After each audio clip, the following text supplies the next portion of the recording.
All right, what's up? What's up, everybody? What's up? What's up? Happy Saturday night, Sunday morning, wherever you is. I hope it's good. I hope it's good. That's right.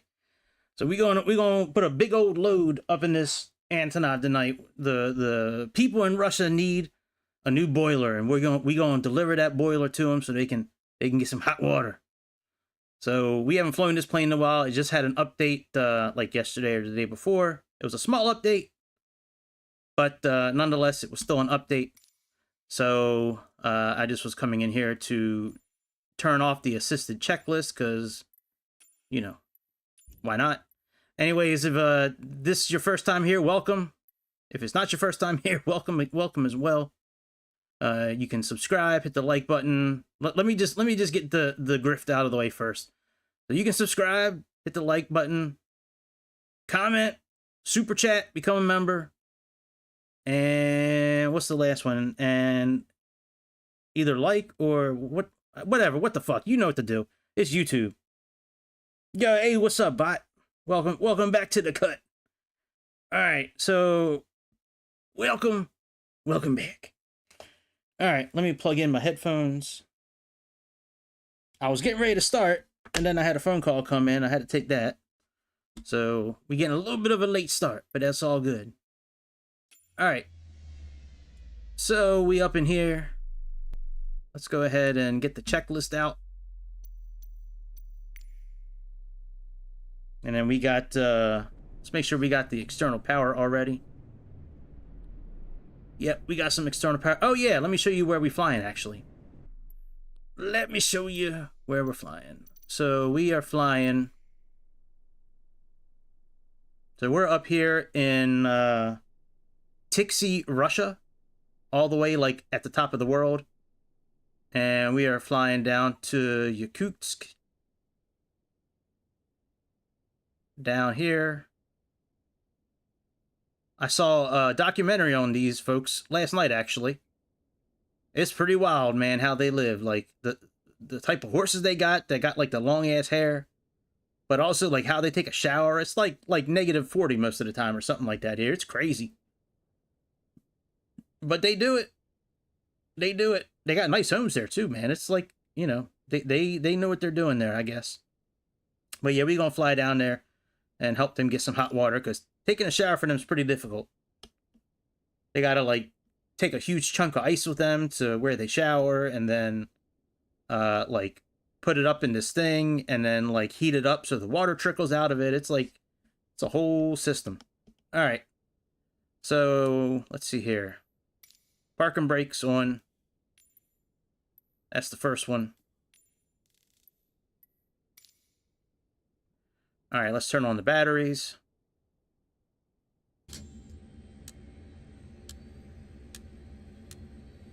And then let's turn on the external power. That's right here. So that's done. That's done.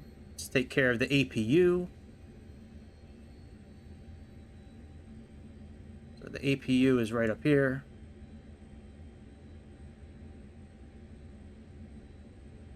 All right. So fuel heater switch is off. Fire loop on. Bleed air on. Now I have the words up, like the descriptions, because everything's in Russian, and I kind of like to know what I'm pushing. So, all right, bleed air is on. All right, master switch. Let's turn that on. And let's click the starter switch.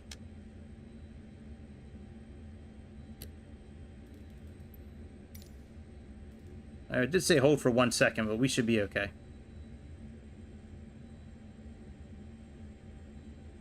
So we can see the APU is increasing.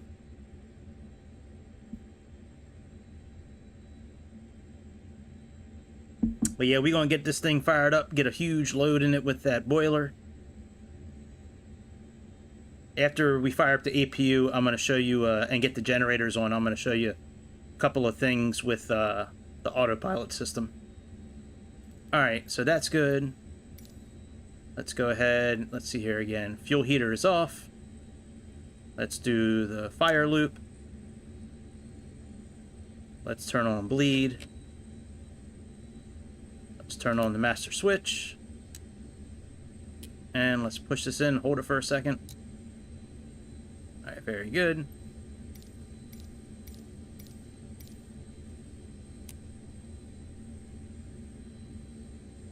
And then we'll put the generators on here in a moment.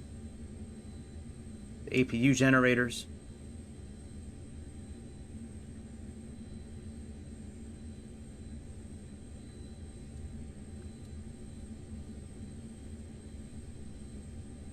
Hopefully everybody's having a good Saturday night, man. I was able to see my daughter for the first time today in a while. Oh no! I didn't mean to do that. Don't, whatever you do, don't close this door. That'll turn it off. Yeah, I saw my daughter for the first time today, and, God, almost, like, I guess a week now it's been. Yeah, I guess it's been a week. So, she seemed like she's doing pretty good. You know, she's trying to find out when she's going to be able to leave the hospital, but I don't really have an answer for her on that, so... You know, she's ready to come home, but I'm not ready for her to come home yet. She still needs to finish getting the help she needs. And I also haven't talked to anybody there yet to figure out when she's coming home. Alright, generator switches, I believe, are those. Yep, generator switches.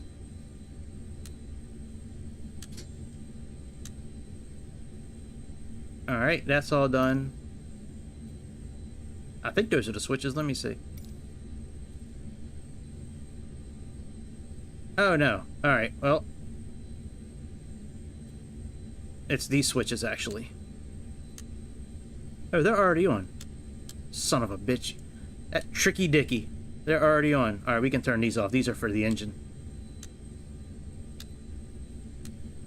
Alright, APU generators are on. External power's already on. Alright, rectifier toggle switch.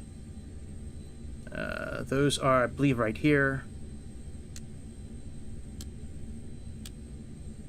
And 4. Let's make sure those are right. Alright, so here's... And the other ones that I just clicked, those must be the transformer ones. Let's see, I bet you those are the transformer ones. Yep, alright. So we got that. Nav and instrument master switch on. So let's go ahead and flip all these on.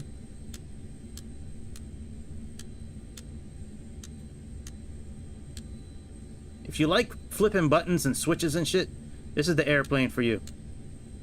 There are so many switches to turn on. Alright. Let's get the captain side taken care of here. Alright. Captain HSI, bus on. Radio altimeter on. AHI on. ASI on.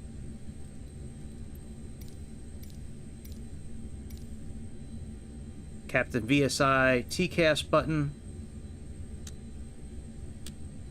on. Alright, let's go over to the first officer side.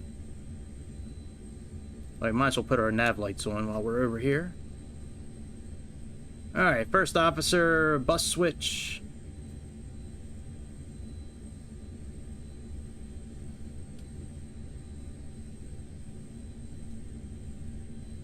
Alright, HSI, that's on. Radio altimeter, that's on. BCI TCAS button, that's on. Nav 1 radio button. Nav 1 and 2, those are on. COM radio bus switch.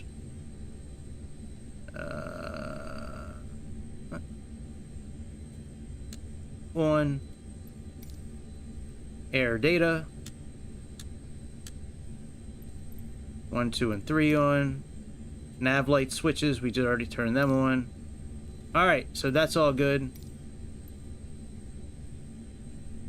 Let's go to the valve switches.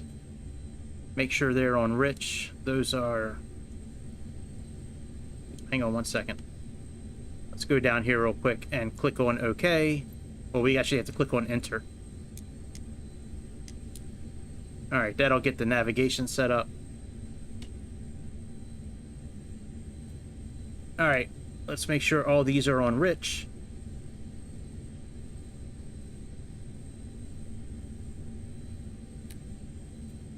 All right, rich, rich, rich, oops, rich, rich, and rich. All right, very good. Let's make sure the hydraulic pumps are off. They're back here.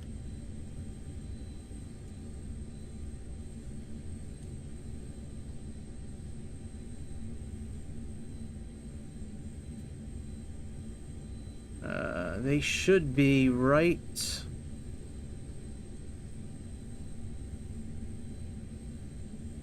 I thought they were back here.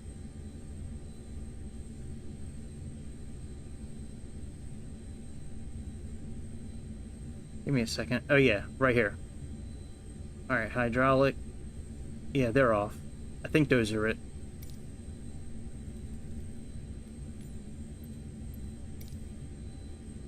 Oh yeah, that's right. They are. I knew they were right here. Duh. Yeah, they're all off. The light's not on inside of them, so they're gone. Oh man, I hate this part right here.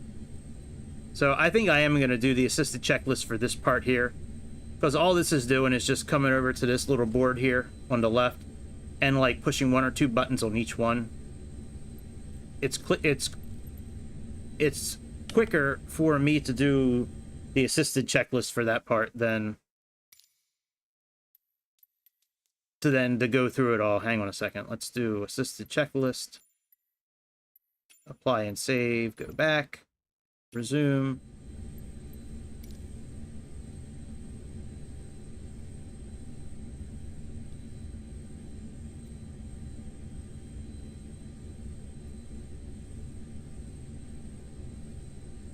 All right, that's all done. All right, let's go ahead and turn that off again.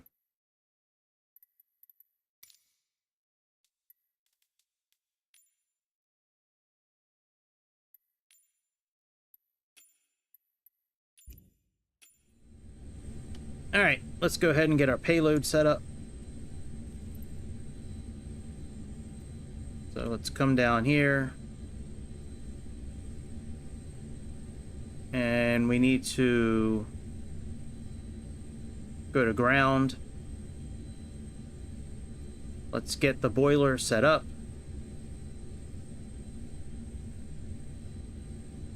And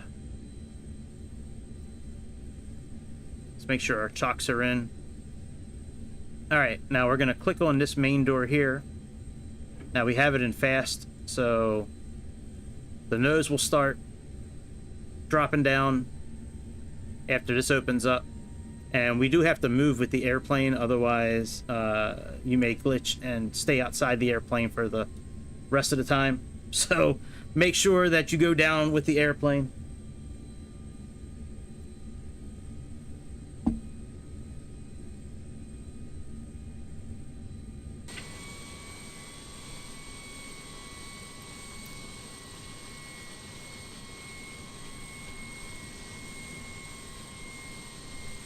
And we're going to fly low today. We're probably going to fly at like 3,000 or 4,000 feet, maybe.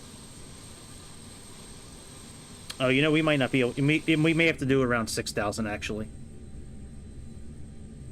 All right, now you're going to see in a minute, once these legs go down, we're going to start moving down. We have to move down with it. I do want to show one while we're waiting. Right now, if we were to move the altimeter, which is right here, if we were to, and now this is in meters and the speed's in kilometers an hour, but we do have a converter built into the flight bag there. Right now it's set up to do just one, I'm sorry, it's set in hundreds right now. If you want to change that to single digits, come down here to options, and click on ones right here. You can see we're moving, so we got to move down with it. So yeah, we have ones or hundreds. And then this realism part over here on the right, that's for loading the aircraft. If you have it on realistic, this whole process of loading the aircraft takes a very long time. It takes probably about 20-25 minutes.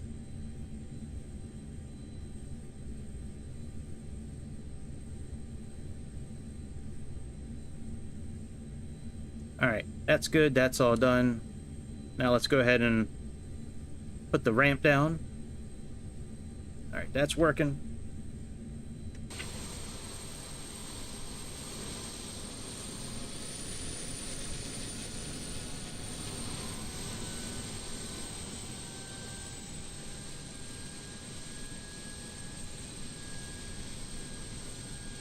Don't call that phone number, by the way, because you won't. I don't think you'll get anybody for the Antonov anymore.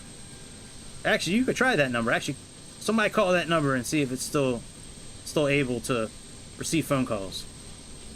Somebody call that number.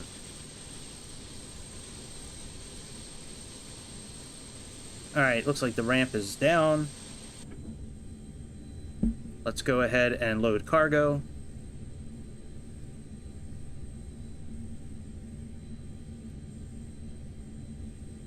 And then you can also load passengers and shit like that, but I'm not going to do that. You know, we're just going to, you know, it's just going to be the Giga Chad, the engineer, the navigator, and me. We're not going to carry any people, but if you did want to carry people, you can add weight here to the forward cabin, to the rear cabin, and then cargo as well.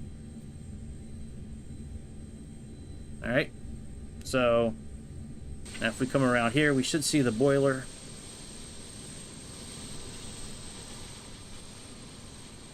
Yep, there's our boiler. So very good. Alright, so let's close this up. Actually, you know what? While they're finishing up that, let's get our flight plan set. So I don't think I'm going to be able to do any airways, so we may just have to plug in a couple extra waypoints. Probably would have been easier to do it outside the you know, outside on the main menu, but you know, it is what it is. All right, UEST.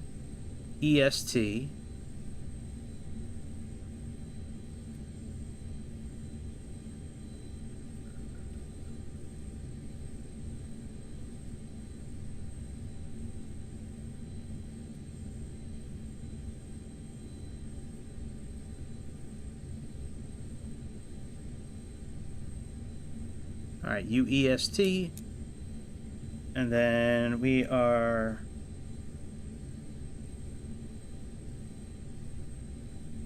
let's plug in our departure. Now I'm trying to do runway 21. All right, let's do any S3.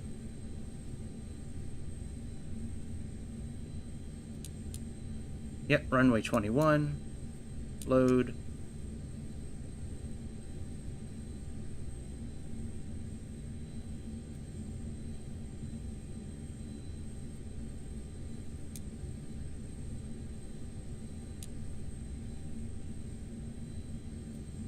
Let's clear that, I guess. Alright. Now let's go down to our next waypoint. That's I think, let me see our departure here. Is NBIS.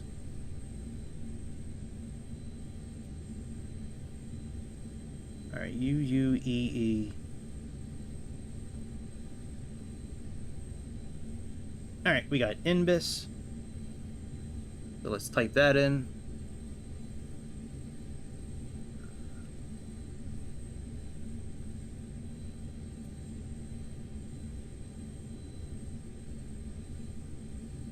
INBIS.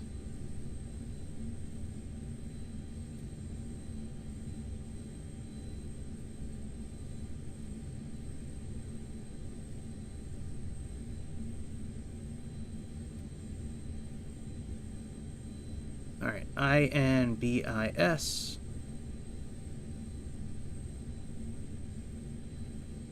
Let's hit enter. And our next waypoint, because I don't think we're going to be able to plug in an airway, is UNGUL. I'm going to try to put an airway in, but I don't think it'll do it.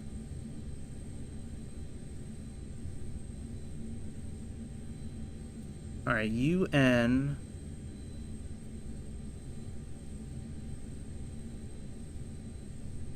What place? Russia? What place you talking about? Sorry, oh, plane. You missed this. My microphone was in the way. I thought you said you missed this place. I'm like, damn, man, you've been up this far north. Like, damn. You must have been super cold, man. It's got to be freezing here like all year round, I would think. All right, UNGUL. Yeah, I haven't flown this plane in a long time. All right, let's go. I don't think I can do an airway.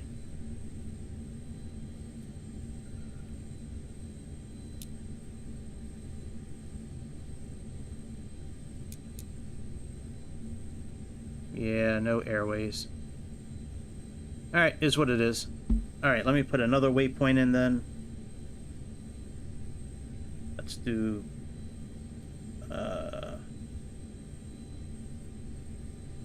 we'll do libdo.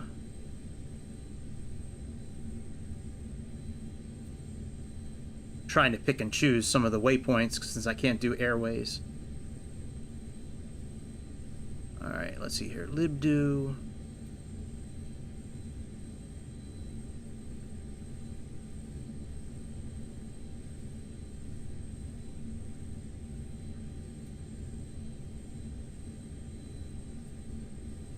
DU.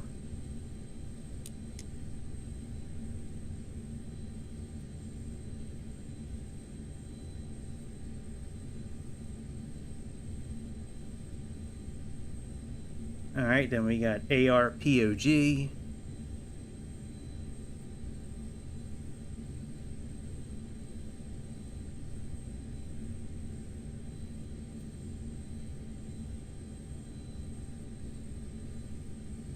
All right, ARPOG. Yeah, this is definitely much easier to do from the main menu than sitting here scrolling through all this shit. I really forgot that you can't do airways. If we could do airways, we would have been done already. Because it's really like, it's a waypoint, an airway, another waypoint, another airway, and then the landing. So, all right, let's go. All right, after RPOG, we're gonna do. We'll do BEPSA, BEPSA.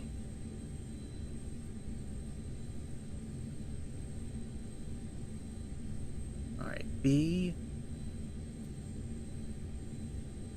E, PSA.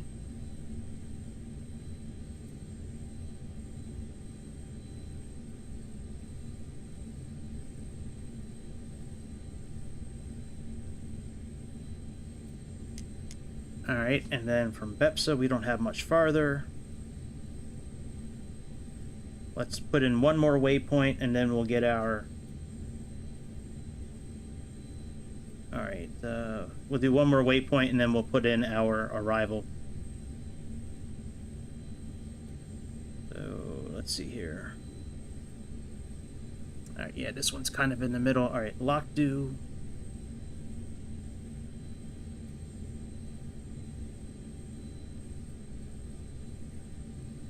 All right, LOKDO. All right, L. It is much nicer being able to use the mouse for this now, instead of having to use my controller and like clicking back and forth between these two. It's nice just using the roller wheel. All right, LOKDO.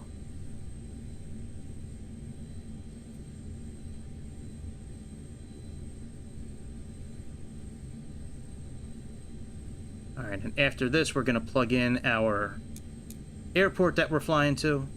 And then we'll plug in our arrival information. Alright, and it's UEEE. So UEE. E and E. Alright, Yakutsk. Let's go ahead and do our approach. Ooh, it's got no approach. Interesting. Well, we're doing an ILS approach. Alright, does it have an arrival? Let's see. Alright, it's got that. We're doing Turo 4A.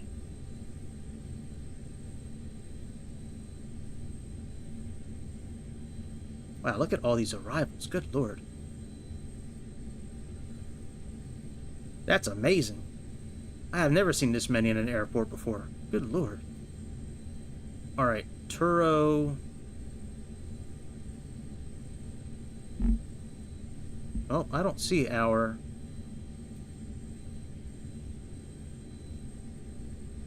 Alright, hang on, let me look at the arrivals they have, because I don't see our arrival listed here. So we have...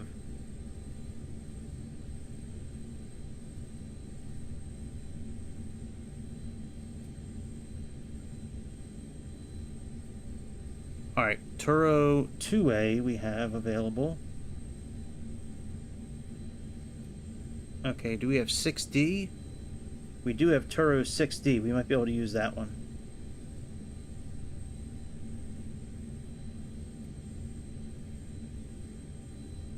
Nope, not that one. Alright, what about, and these other ones? 2A, 6C, and 6D. Alright, yeah, those are... So we're not gonna... Alright, so we're not gonna use any arrival then. I'll just plug in the info for the landing when we get there.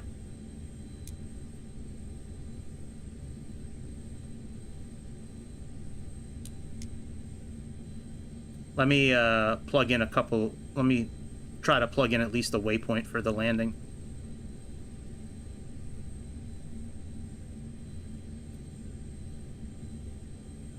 Well, actually, it might not even be worth it. Let me see, is there a VOR station here?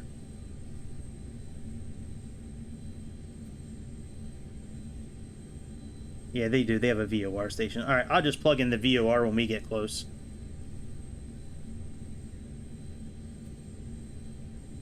And then once we go... Yeah, let me just type in one more waypoint. TUROP. And this will be the last waypoint we plug in.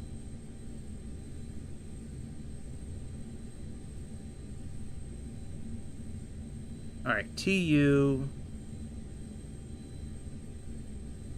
Come on, bitch. Damn. ROP. MNOQ.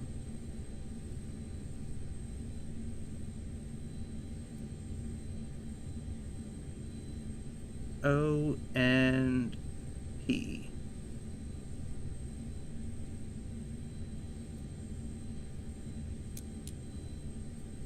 Alright, done. What does this say? Oh yeah, whatever. Alright, so that's all done. Let's go ahead and... Oops. Yeah, see, this is where we are because of the plane dropping down. So that's why I said you should go up with it. That way you don't get stuck. All right, let's raise the carriage again. Let's go to ground. Let's go ahead and tick this so the doors will close. Let's load from GPS. There we go.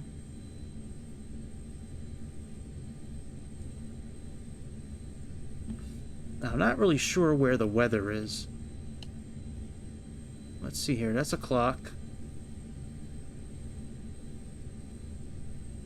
Where is the weather at? Might be over here on Mega Karen's side.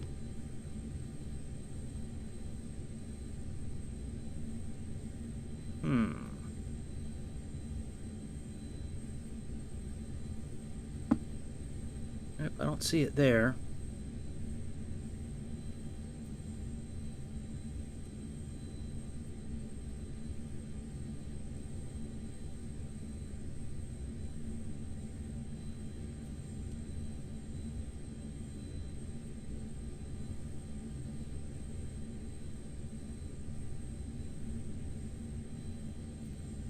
It's got to be around somewhere, right?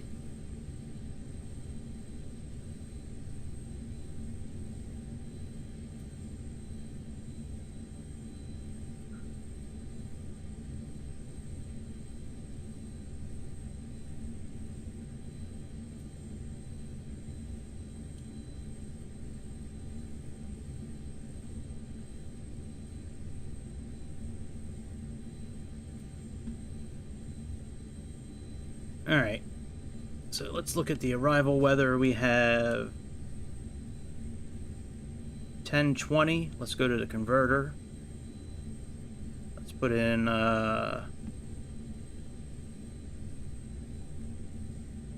that's hectopascals there. So we have 10:20.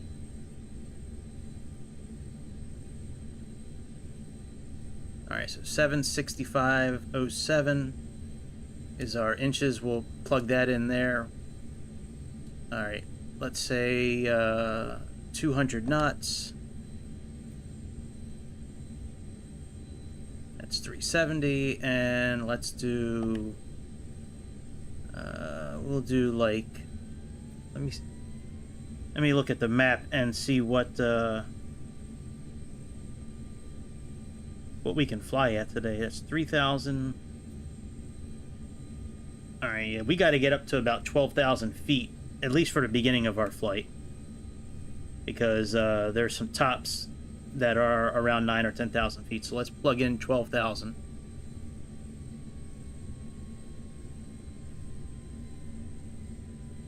So we need to have 3657 on our altimeter.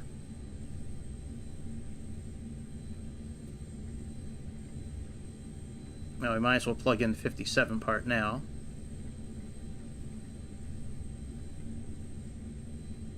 And let's come back over here. Let's go to options. Let's go on 100s.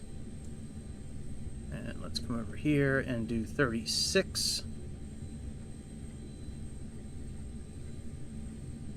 All right, very good. Let's get the engines fired up. That's all done. That's done. All right, beacon light. Let's put that on. Now I have this on real time and real weather, so I don't usually fly with real time, but we can do it today. All right, let's open up the engine cover.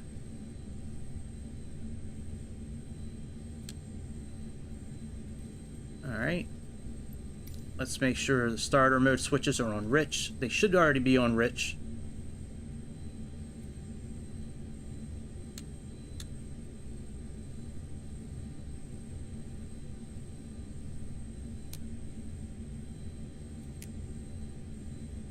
All right, rich. All right, those are all on rich. All right, mixture ratio switches. All right, they're all on. All right, hydraulic transfer.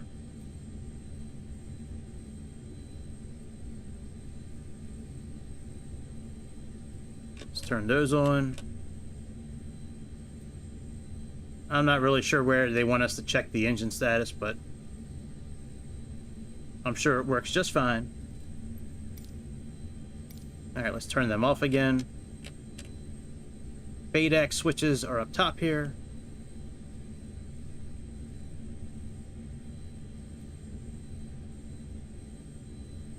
Let's make sure they're all on.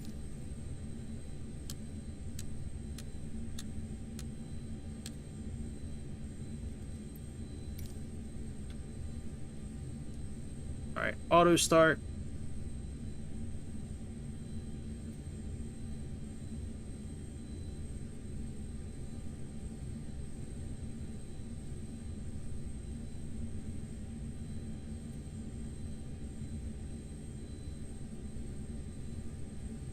That should be that button there. Oh yeah, that's right, this button here. Alright, auto start on. And let's hold this.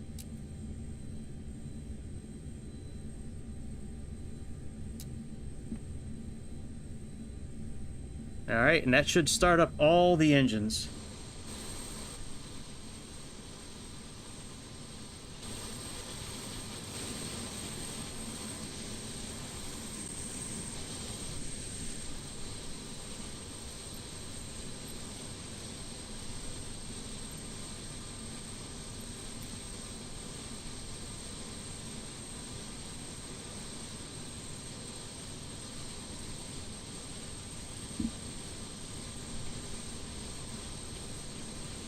Yeah, setting up the navigation on this plane's a pain in the ass, man. It's almost easier just to fly to VOR stations, to be honest. Like, just go from VOR station to VOR, then you don't have to program anything in. You can just program in the frequency.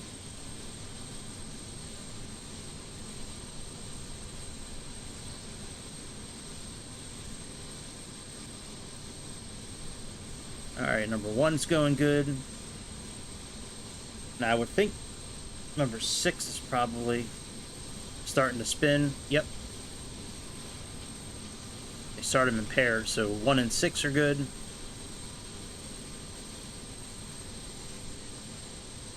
Then it'll probably be, I think, 2 and 5, I think, are next.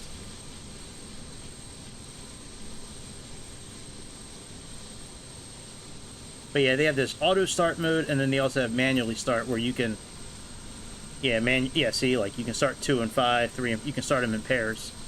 We're just doing auto, so all the engines start at one time. There we go, number 2 is starting to fire up.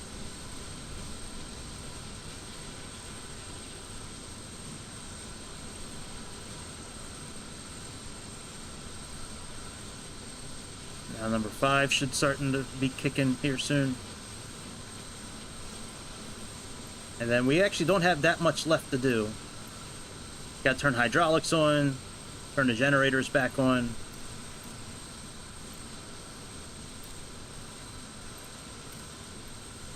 Turn off the APU.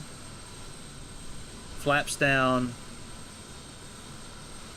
Nose wheel steering's probably already on. Taxi lights. Thrust lock handle up. Line up. And then, now you're supposed to let the engine warm up for like 2 minutes. I don't usually ever do that. I just put it up to 70%. Make sure all this is on. Release. And then just push, make sure the flaps are good. But I think in the booklet that comes with it, like, you're supposed to let this warm up for like 5 minutes or something like that. And the reason they do that in real life, one is to make sure the engines are fine, but they also want to make sure that they're all, like, performing at the same level. I believe that's one of the main reasons they do that kind of thing. Is to make sure all the engines are performing at the same level. Alright, number 3 should be kicking on here any moment.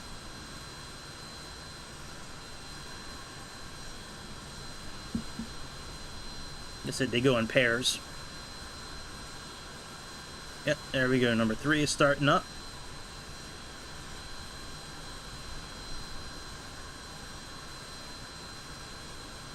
I never actually checked the fuel that we have.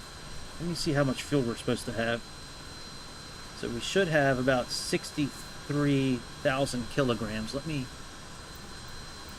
see what's in here. I never actually checked that.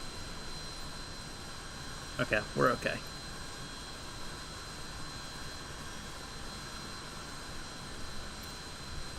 Alright, that's going good.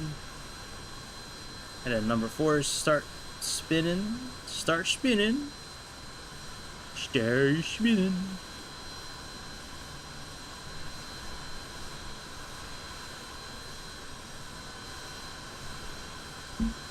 Once we start seeing this rotate, then we'll go ahead and go back inside. Alright, so you're starting up. That's very good. Go back top here.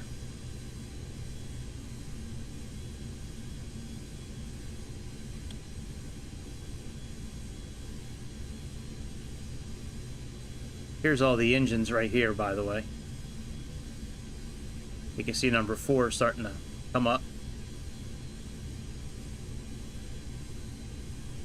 Still don't know where the outside temperature is. I know it's cold. Yeah, I know it's got to be up front somewhere, I would think. All right, so that's all done. We got to turn all the hydraulic switches on, so let's do that.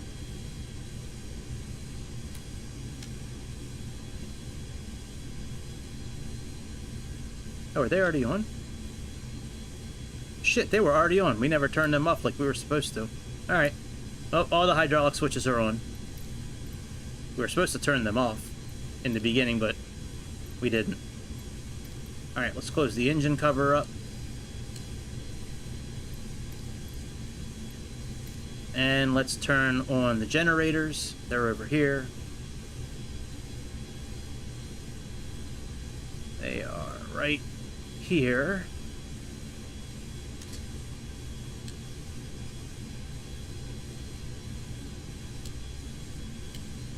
Alright, generators are on. Yep.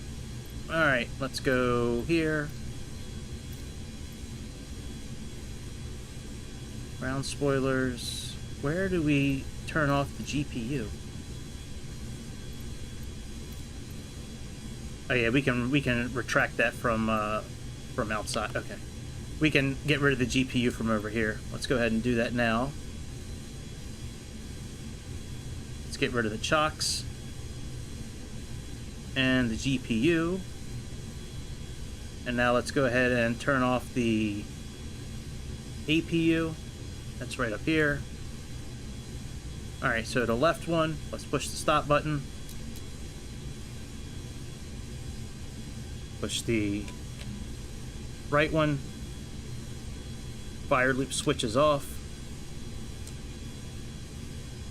Bleed off. And the master switch is off. We can just close this guard. That turns them off. Alright, so all that is done.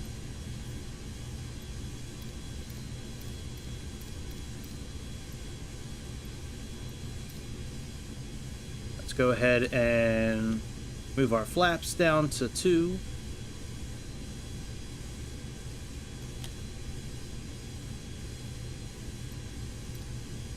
Let's arm the ground spoilers.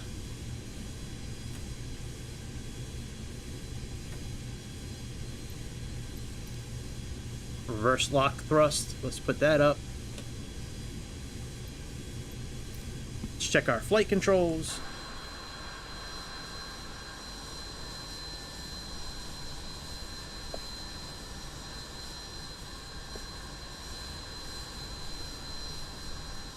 Alright, free and clear.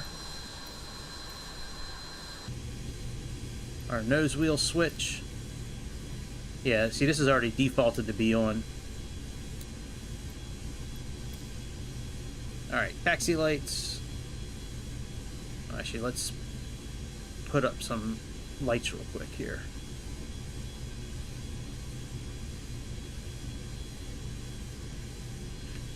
Alright, we're almost ready to taxi.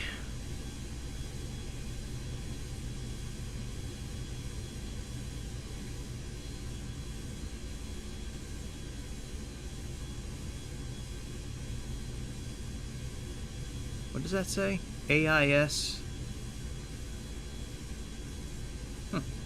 Not sure what that is. Alright, taxi lights and logo lights. So, taxi lights are here, and logo lights are here. So that's done.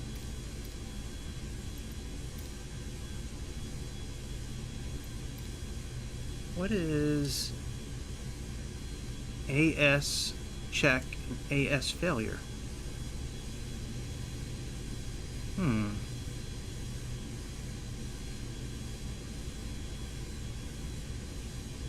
Throttle control, critical mode.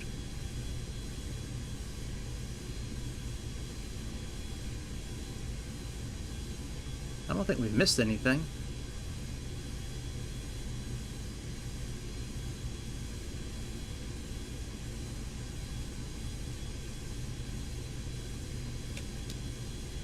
All right, let's put nav on.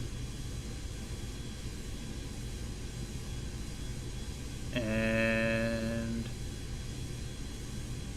think there's a flight director button around here.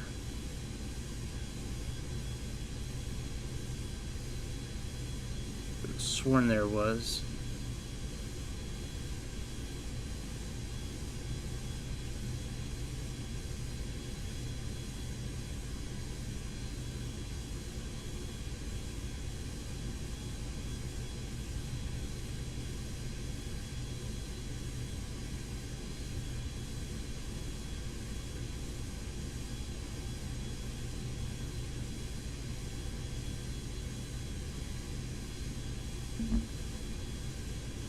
Maybe not. Could have sworn there was a flight director button.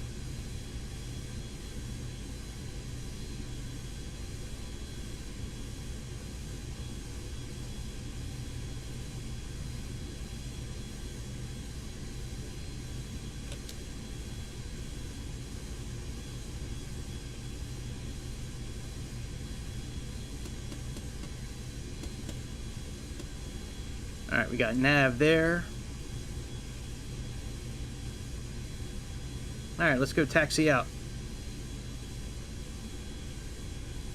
Let's get our clearance.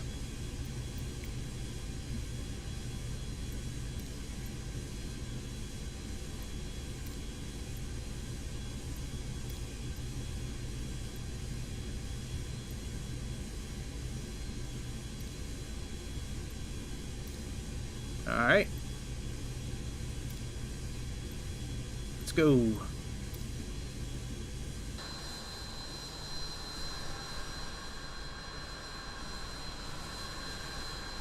I think I removed the, Yep, I did. Alright, let's release the parking brake.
Trying to see what those error messages are in the booklet here. I don't know if it's got them or not. I know it has the layout of it, but I don't think it actually says what they are.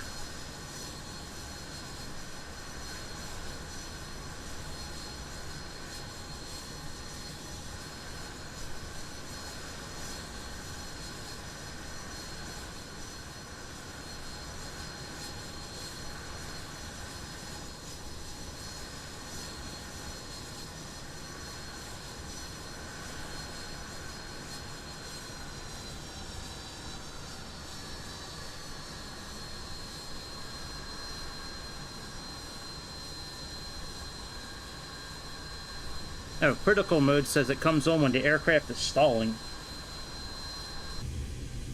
Alright, critical mode is now off.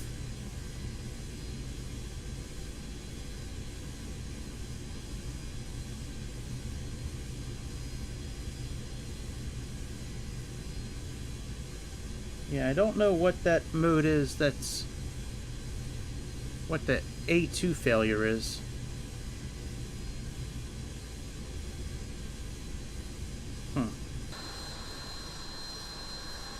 Alright, let's give ourselves as much room as we can for takeoff.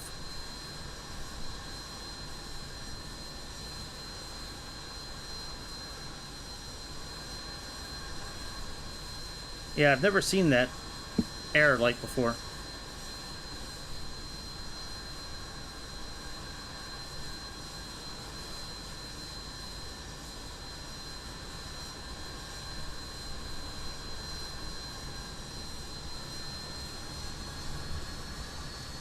Why is there a truck parked right where we're going?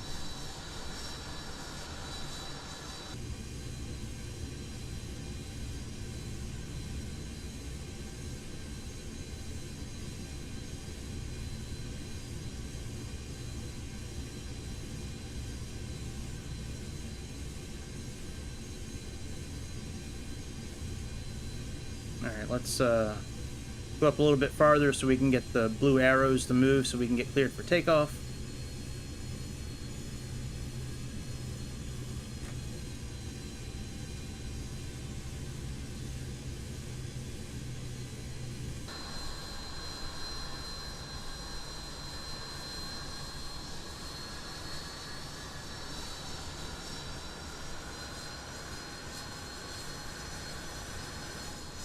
Alright, that's good right there.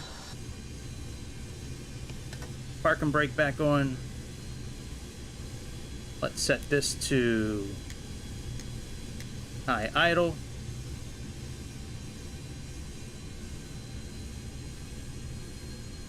Throttle control. Alright, so let's see, what do we got to do next here?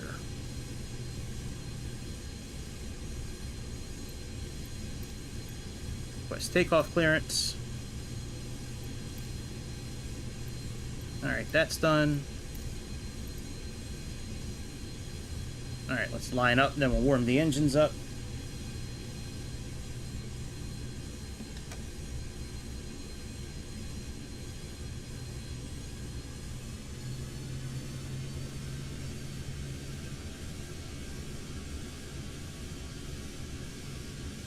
Yeah, I mean, all 6 engines are gun. I mean, I'm not sure what that error message is, but it is what it is, I guess.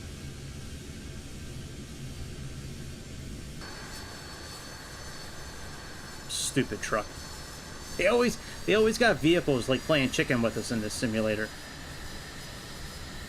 I'm so glad that either it doesn't crash the airplane, either because I have damage turned off, or just because they realize they screwed up. Like, alright. Parking brakes back on. Let's put our strobe lights on. Let's put our fuselage lights on. Let's put our landing lights on. Parking brake set.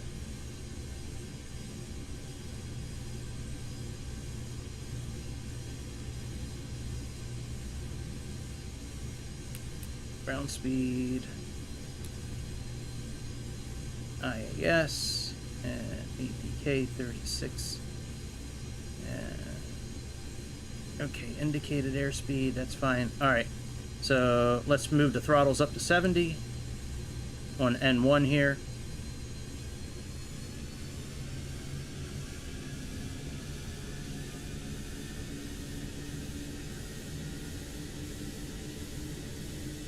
Alright, Captain DME display. Well, let's put our heat on.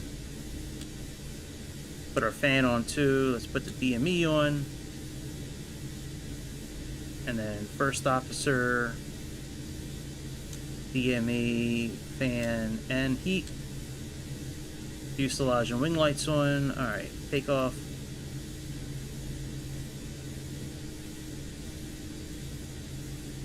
Let's put our flaps down to 35.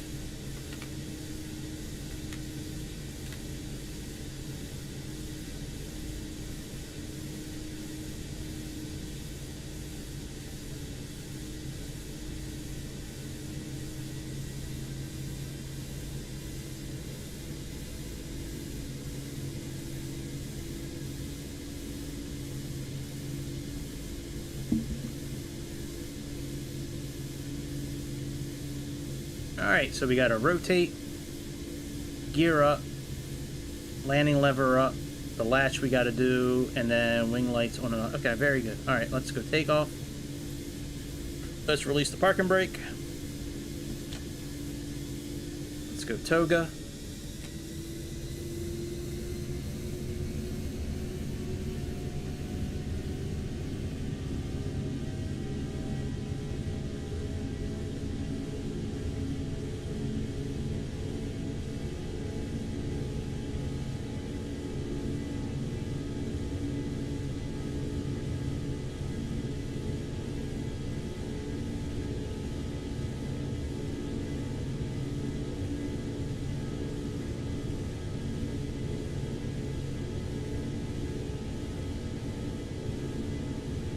Alright, gear up.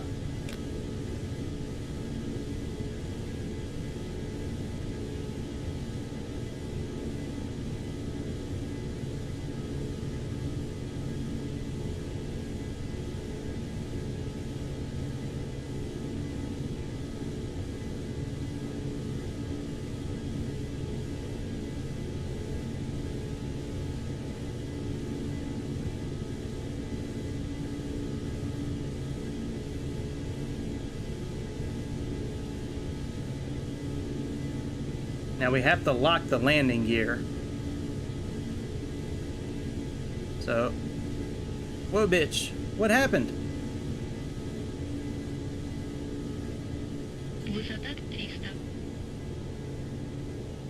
That was weird.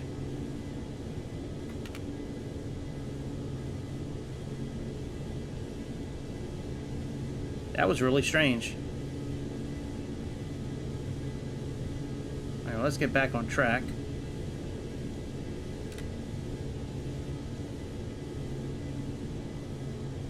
Alright, let's lock the gear.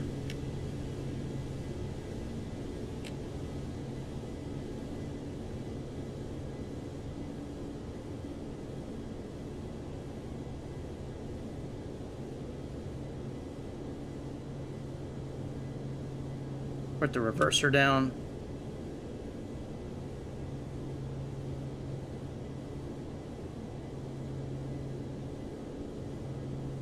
Put more flaps up.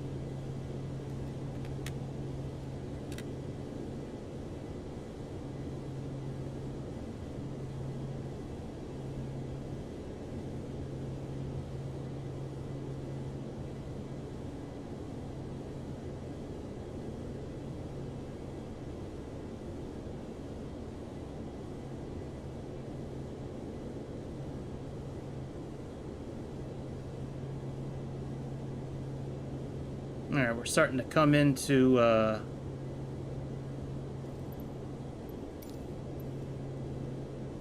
our navigation here, so let's put the autopilot on, put the course on, let's move our pitch knob down a little bit.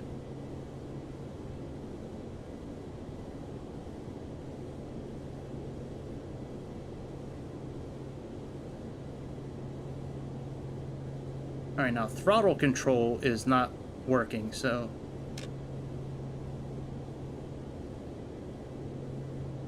that might be part of the reason why we've been having some issues.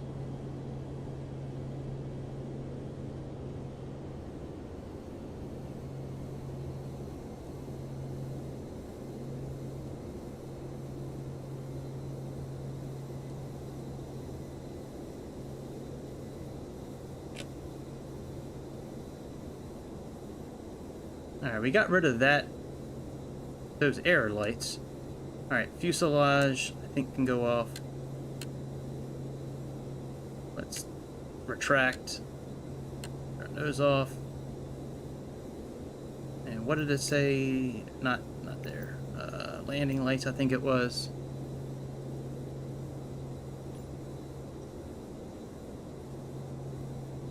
Taxi and fuselage. Okay. That's all good. Climbing. That's all good. And that's all good. Okay, very good. So we're all set. We're following our course. We need to slow down a little bit.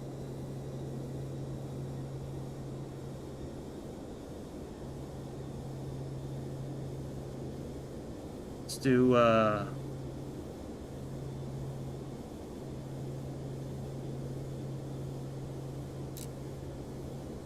right, auto throttle is on.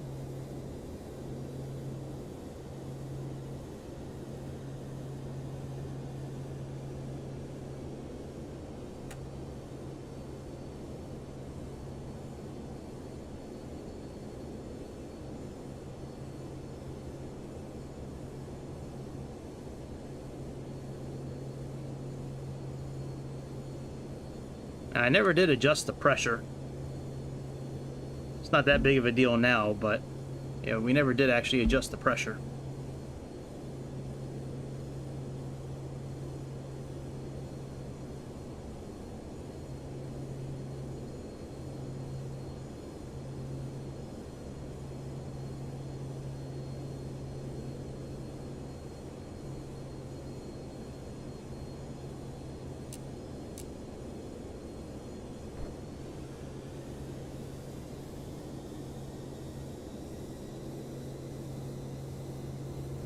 Alright, we are almost at, oh, hey, man, what's up, Jake? Sorry, the microphone was in the middle of the, Good to see the chat. What's up, dude?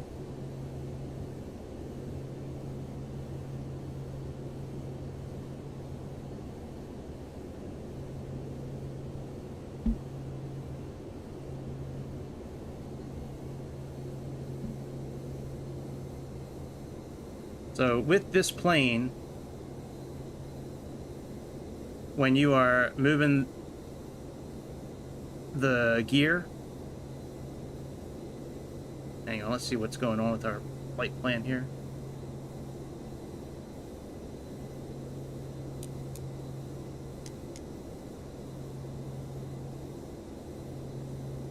All right, we should be okay.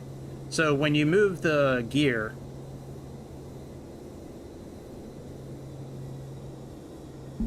anytime you move it, you have to lock it back in place, right? So we just moved it up when we took off. You had to move this latch so you can put it up. After the gear comes up, you need to slide it back down, and then make sure both of these latches are in place. So, and then when we land, we're gonna move this latch, move the gear down. When the gear's down all the way, we're gonna move it back up to this middle position, and then lock it again.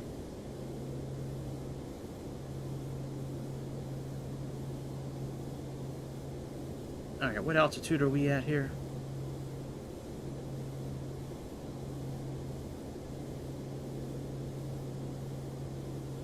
Some hundred feet.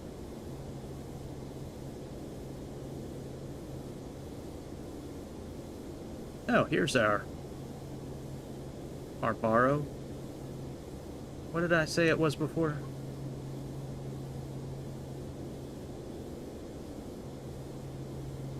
AN-20.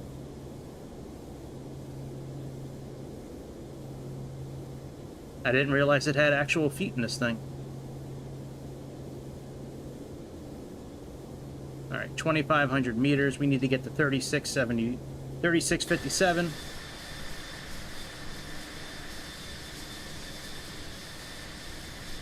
And we're just going to stay at 12,000 feet.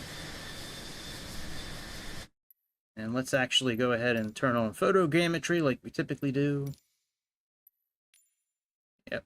And then we'll get this boiler delivered to Yakutsk, Russia.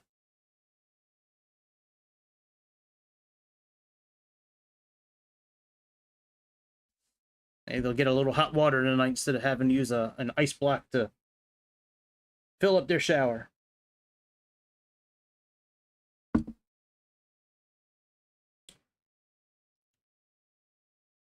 All right, very good. Let's go back.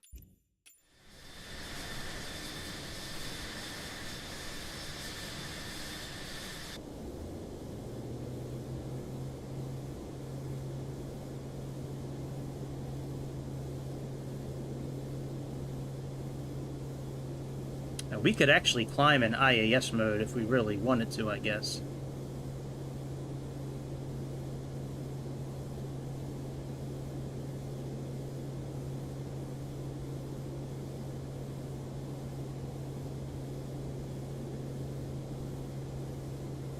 300 knots is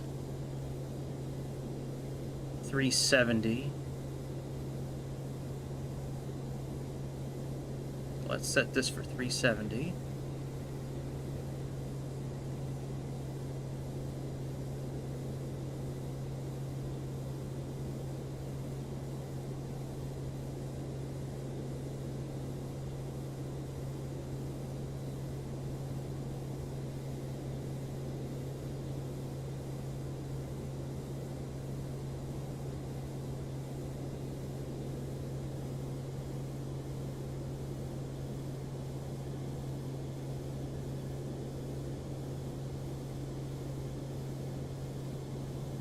Raise our pitch up again.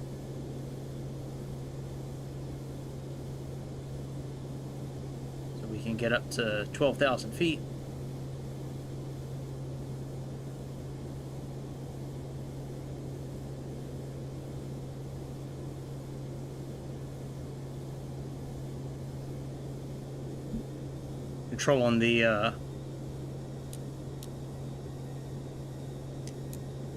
Controlling the throttle manually right now.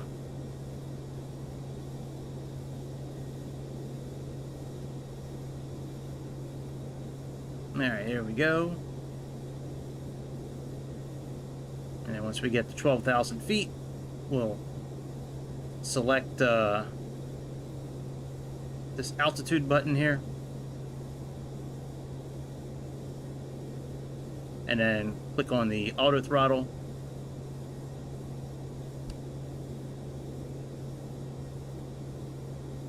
If we were climbing over 30,000 feet, we would use the Mach button, but we're not. We're staying close to the ground, as close as we can really stay.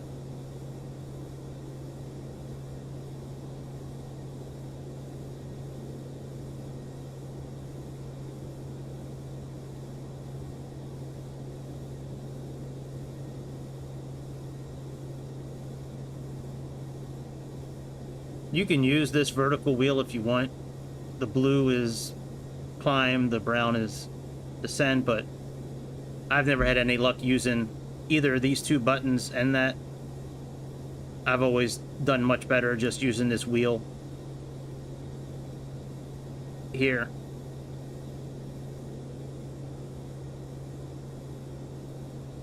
Alright, we are almost at 12,000 feet.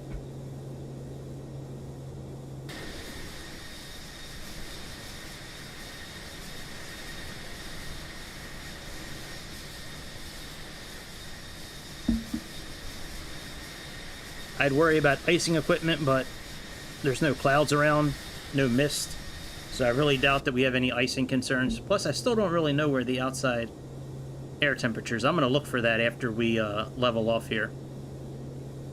It's got to be around here somewhere. I must just be missing it. It's probably like right in front of my face too somewhere.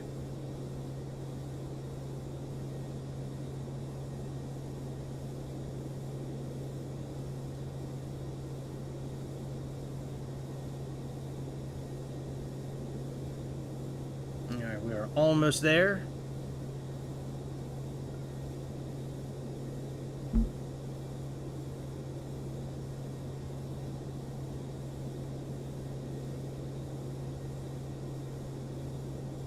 $11,008, 1,009. There we go. The altitude button kicked on automatically. Let's put on the auto throttle.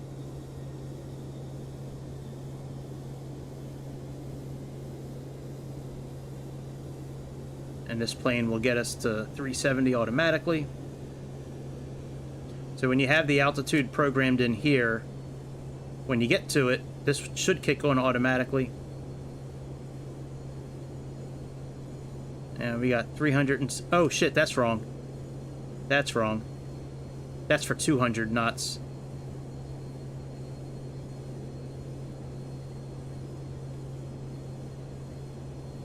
Let's leave it there for a second. That's right. I had 200 in there for takeoff. Let's see what 300 is. I completely forgot about that.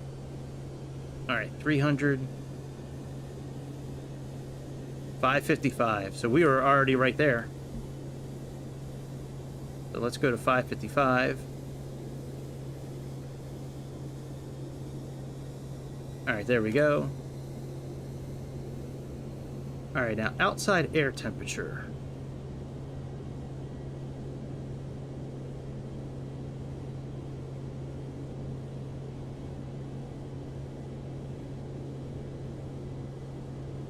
One of those.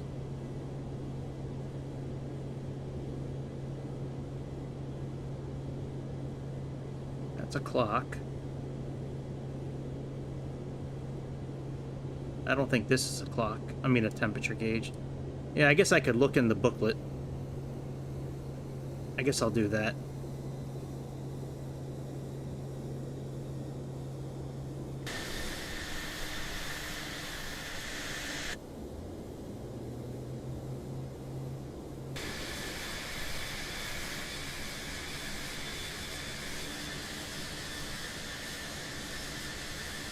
Let me look in the little booklet that comes with it and see if I can figure out what where the air temperature gauge is. I'm not worried about icing because of like no clouds and anything like that, but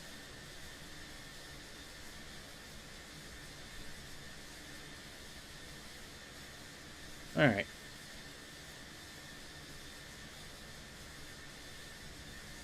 Let me see if I can just type in outside and see if that'll... Now let me type in temp.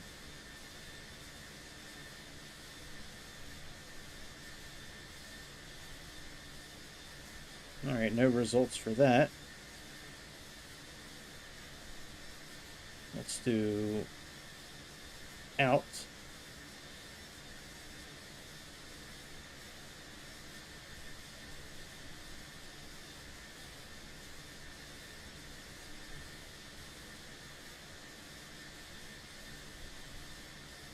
Nope. Alright, let's do air.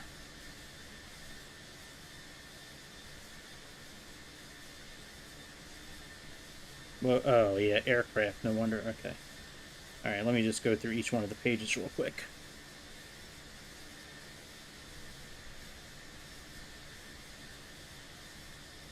I know it has the weather on the flight bag, but I don't think it gives you the temperature. I mean, it might be in the METAR, but I haven't really seen it there before. Let me...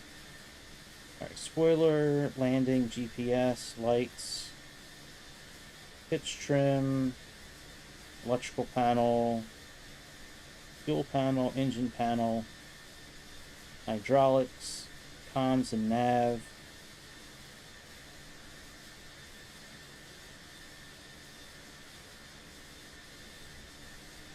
Weights and limits, operations,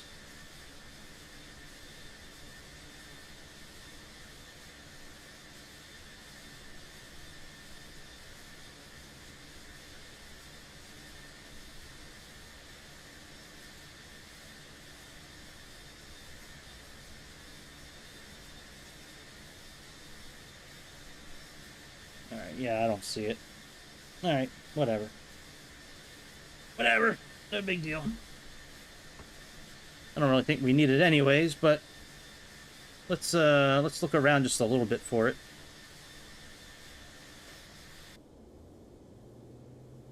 Let me just check here again and make sure it's not... I don't think it has the outside temperature here.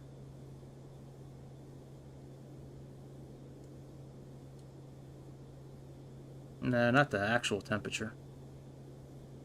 We're still at 1020. Alright, that's fine. Let's go into back here and see if the outside air temperature's back here somewhere. This could be it right here, actually. Yep, there's the air temp. Alright, there's the air temperature right there. Alright, let's program in the VOR station that we're gonna use to get to where we're going, since we can't plug in the approach or the arrival that we need. So let's get the station. There's a lot of stations around here, actually. Good lord. All right, so we have 112.3. That's going to be what we lock onto to get there. We have a different VOR. We have a different signal for the landing we're doing. And then we have 685 is going to be the ADF. Let's see here. What course are we going to need? We need a course of 233. But that's our final course. I'll tell you what, let's do the localizer, the VOR station here. And we're going to be coming in, let's put a course of 180 in here.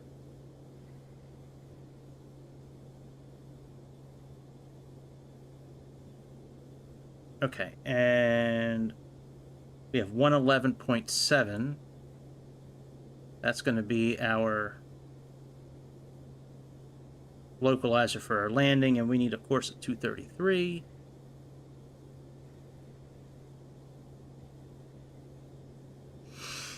All right, 233. Very good. And then we have our ADF here. Let's do ADF 1. We have, what'd I say? 390 something? Oh, 685. Way off. All right, 6, 8, and 5.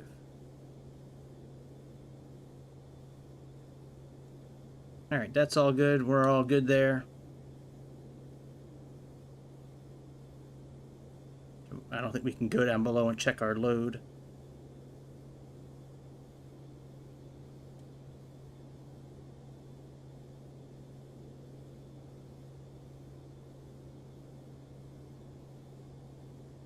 They're not here. There were stairs. A ladder that goes from the front here, but I'm not really sure where it is now.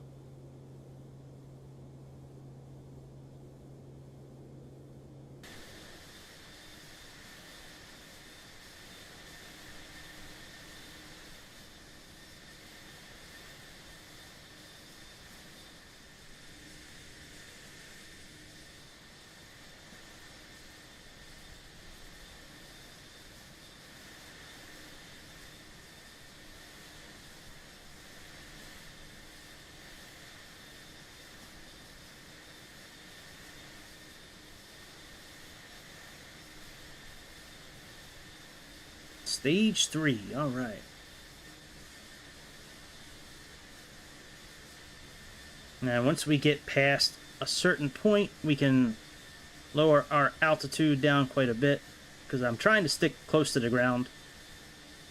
But according to most of our flight plan, we need to be over 12,000 feet for the mountains. But once we get past those mountains, then looks like we're good to kind of get down to about 5,000 feet. Maybe 7,000, somewhere in that area. But we got quite a bit left to go mountain-wise.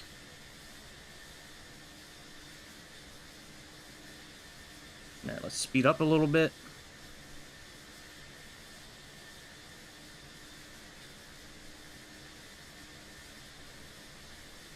Man, does anything or anybody live out here?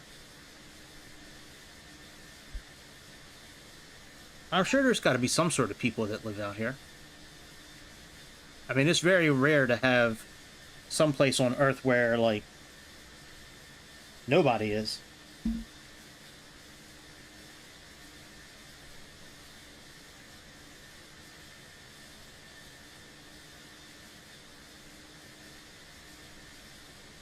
Spinning the web, misery, she loves me.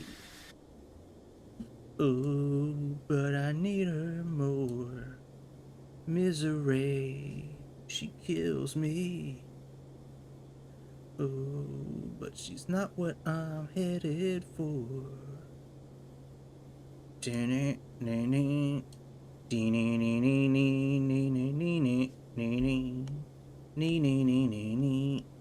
Nee, nee, nee, nee, nee. Welcome, won't you come inside? Meet the ghost where I reside. Despite how they're abusing me, lonely I will never be. Comfort in the hell I know. Resentment like a cancer grows. Longing for the day I'm free.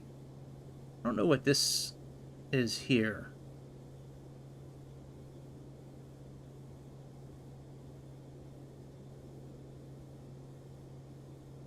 You know, that could be hydraulic pressure, maybe for the brakes. I bet you if I put the parking brake on, this will shoot up again. That's probably what that is.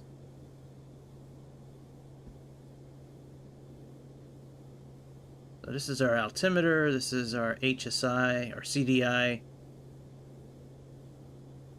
our horizon indicator, clock, ADF VOR needle, speedometer.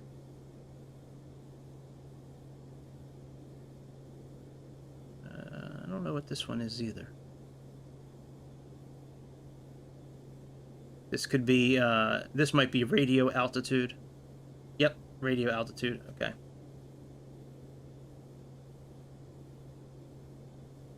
Yeah, I don't know what this one is here. What does it say on the actual dial? Oh, that doesn't help. Oh, that could be our slip turn indicator, our turn slip indicator, because it's got this little ball right there. That could be our turn slip. You know, showing if the wings are level or not.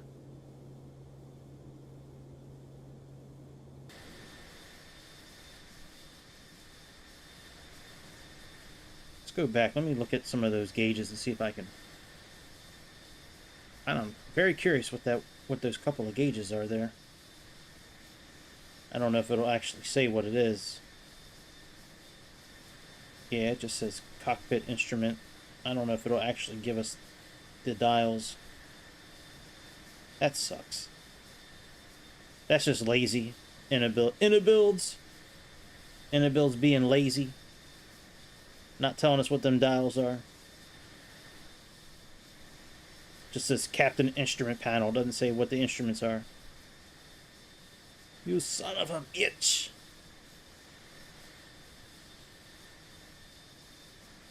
Yeah, the 50-page manual that comes with this. Well, you can get it without buying the airplane. Well, actually, the airplane comes with the simulator. Let me start over. The 50-page manual that is available on Microsoft Simulator's website is really good, especially like the last 5 or 6 pages. It goes over like all the autopilot stuff. So like you'll know, you'll have a really good, you should have a really good grasp at that point after reading through it a little bit of figuring out like which, what the knobs do and how to activate it. It doesn't go over these buttons down here though. These buttons down here control what shows up in the CDI indicator. It has no control over navigation or anything like that. That's all controlled with this dial here. So like course 1 and 2, that's for heading. Then we have VOR, the one that we're on now, and then approaches for like ILS landings or VOR landings too. But yeah, this, VOR 1, 2, ADF, landing, and then navigation, which we have here. Alright, so this one here, I'm pretty sure this is for hydraulic pressure for the brakes. I don't know what this one is. This one, figured out what that one is. So now we just have one other indicator here. Let's take a little closer look at what numbers are on it. Alright, so we got a 700 there. And then we have...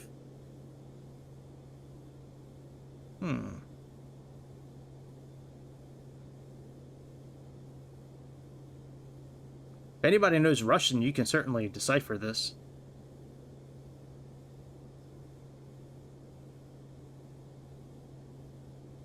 So that's saying we're at like 3650.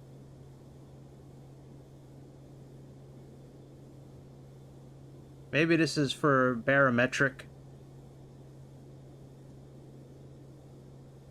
Alright, we're turning. That's good. Maybe this is a barometer.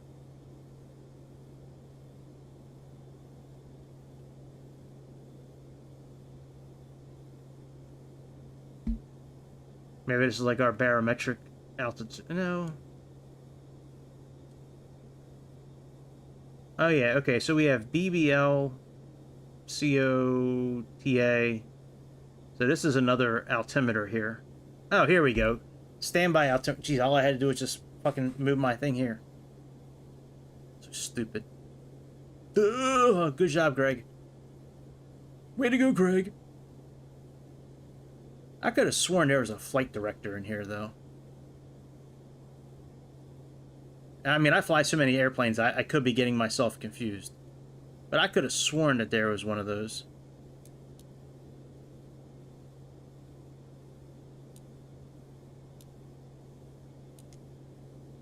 Let's get rid of all the clutter we don't need. And we are heading to Bepsa. So we don't really have much farther to go, really. I mean, after we get through with Turop, we're gonna plug in we're gonna pay attention to what shows up on VOR2. We're gonna use that to line up with the ILS. And then we'll fly in heading mode more than likely. Get close to the ILS, and then line that bitch up and come on in for landing. This screen doesn't work. This should be for weather and stuff, but it doesn't work.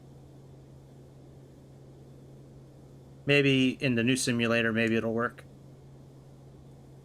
Yeah, so about how we're going to do the landing. So once we get past this last waypoint here, we're going to be pretty... This is the beginning of the actual arrival that I built with the flight.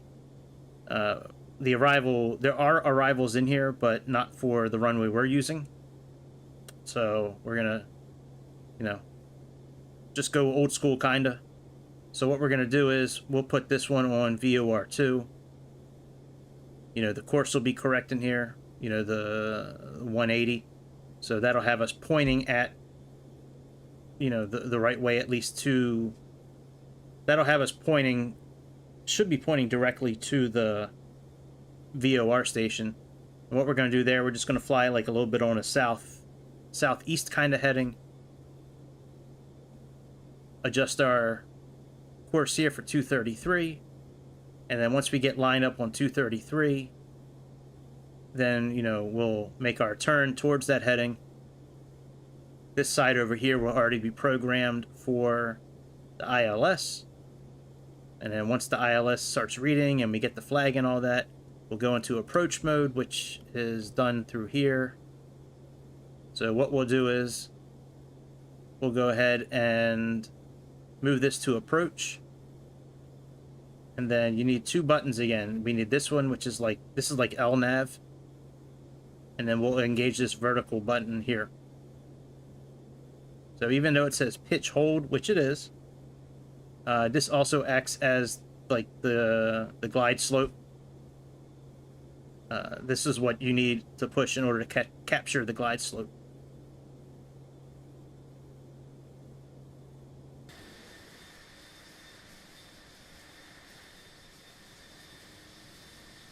Alright, let me see where we're at, if we can start. Man, we can't start descending yet. Got a little bit more time at this altitude. It's a cool airplane, man. I'm so happy I'm flying this plane tonight. I look at this airplane every time I log into Microsoft, and I'm like, man, when am I going to fly this plane again?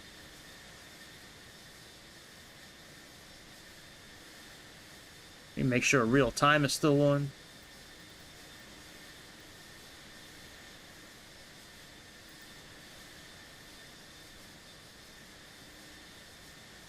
I had it clicked the whole time. I wonder why, I wonder what happened. Oh, there we go. It's fixed now.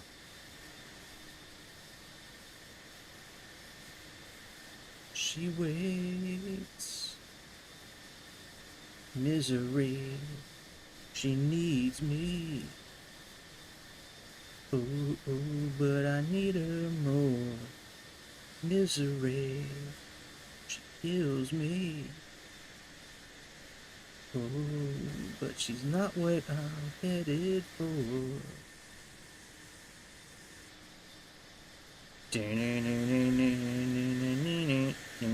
Now, I don't know if those are the actual wings or if that's like on top of the tail in the back. That's probably the actual wing, I would think. Oh yeah, that's the wing. Okay.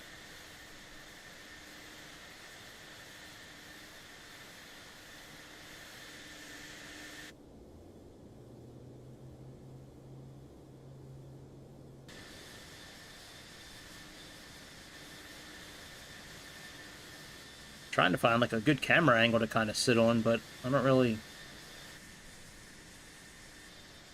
see one that I mean, this one's okay. I like the wing flex, but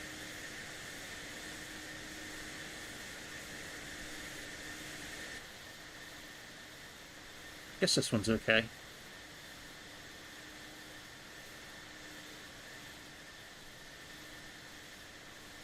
Yeah, last I guess half a dozen flights I've done with big airplanes like jets, like jetliners like these. I've been trying to stick like as close to the ground as I really feel comfortable. I don't know. I just, they do such a good job in this game with the ground textures, and especially on the Series X.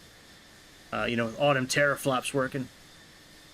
That like I kind of get tired of flying at 30-some thousand feet in the air. Like I wanna see the ground more.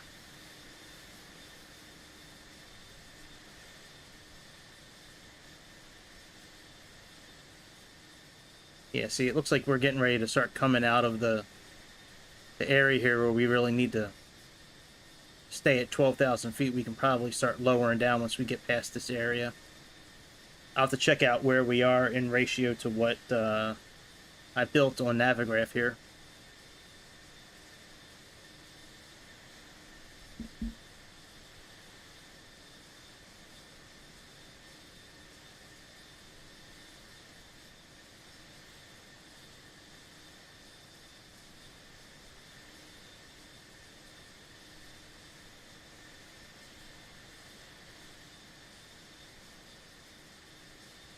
Yeah, I'm sure there's animals that live out here. But, like, are there any people? I'd be very curious to, like, find out, like... And if they do live out here, like, do they have electricity? Or did they just live off the land completely? Like, do they have some sort of way of, like, getting into town? Like, what if they need, like, medical supplies? Like, I'm actually very curious about, like, I understand the town that we're going to and the town we came from. They're all, they have their everything set. Schools and medical, intervention if need be, and all that. But I'm very curious about like the rest of it.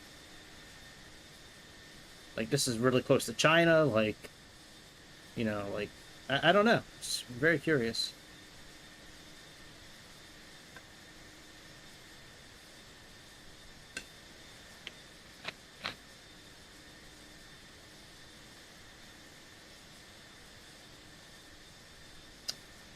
All right. Let's see where we're at.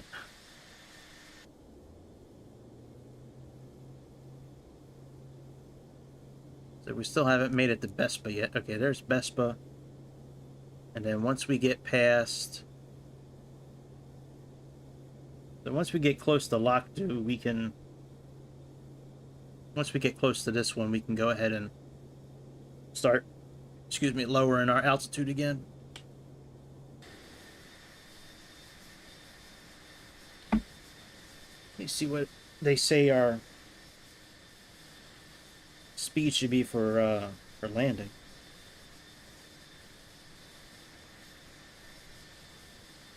Yeah,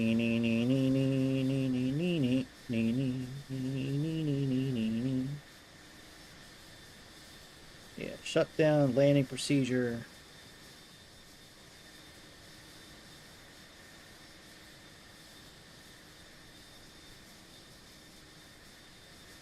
Alright, where's the page at here? Navaid, Garmin, panel, panel.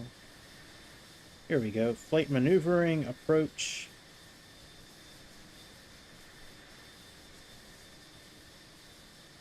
Wow, maximum speed for maximum flaps is 200 knots. Wow.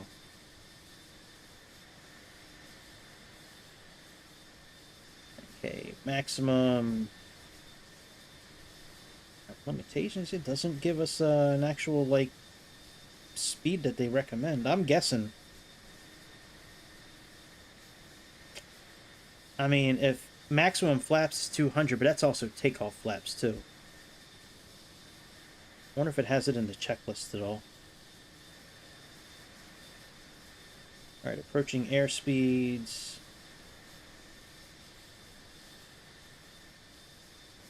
Approach mode. For landing, autopilot. And must be disconnected. Alright, APU heater's on. That's interesting that during landing that we have the APU heaters on. Oh, here we go. Approach speeds. So it depends on our weights. So anywhere from 200 and... Nice. What's Journeyman? Oh, wow. That's cool.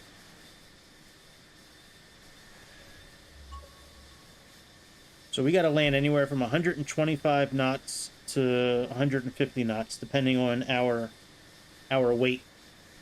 So we'll check that out. Let me, I'll be back in about 30 seconds.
Alright, let me see what our weight might be for landing here.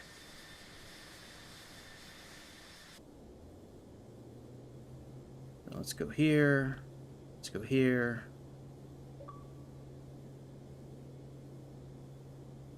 So current weight is 537.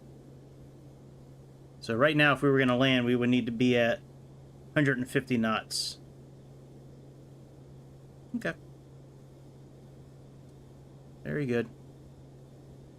All right, let's see. We are heading to Lokta. We could probably get down to about 7,000 feet now.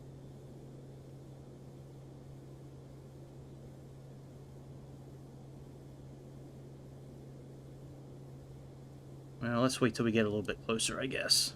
How far out are we?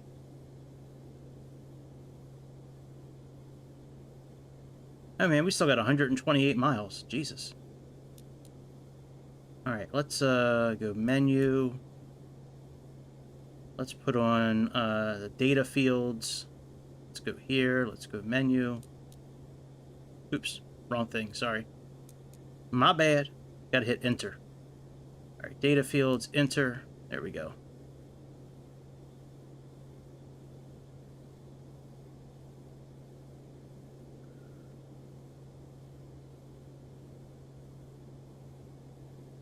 Ground speed's 360. We're on a 200 track. Distance is 124. Is that to our next waypoint? I think so.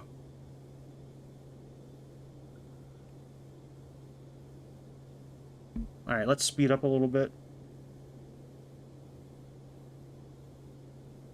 Yep, that is to our next waypoint. Okay. All right, so we're at 2x speed right now.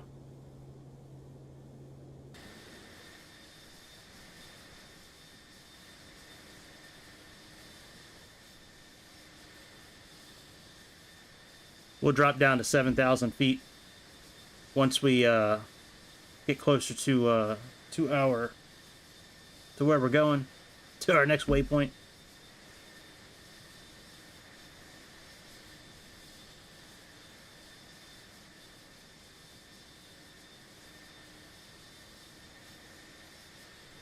Now I'm still gonna fly this arrival that I have as if it's programmed. I'm just gonna do it in heading mode. So Turop to DO to D044 Lima is 17 miles, and we need to go on a heading of 179.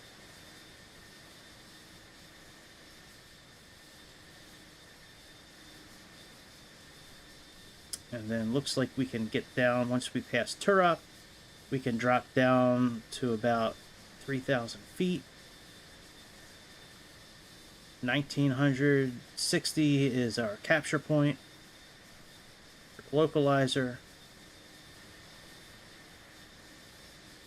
Pressure is less than 751 millimeters. That's interesting. They got different different procedures depending on what the pressure is. It's cool.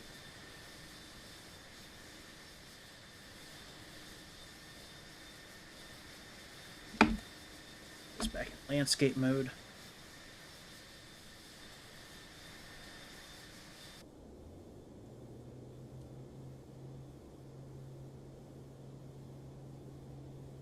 All right, let's go back into 1x.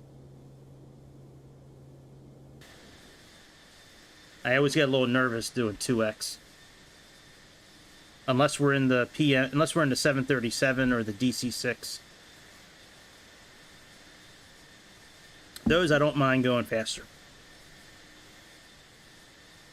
Especially with this turbulence that we're showing today.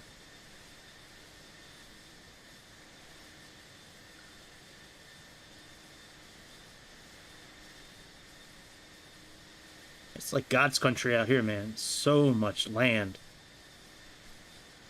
So many trees and wildlife, man. It's awesome.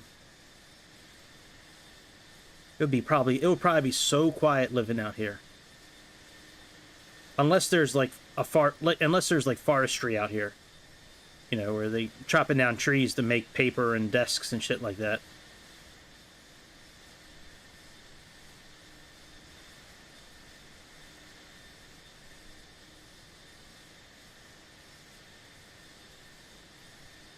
I think when we're done this, we're gonna try landing on the moving carrier again, like we tried last night. Landing on a stationary carrier is no big deal. That's pretty easy. Well, it's still difficult, but it's getting easier. I've done it. I do it almost every time now when it's a stationary stationary carrier. But moving carrier, yeah, I had trouble with it. I think I tried that twice last night, and I didn't have time to try it today. But I'm going to try it when I'm done this flight tonight.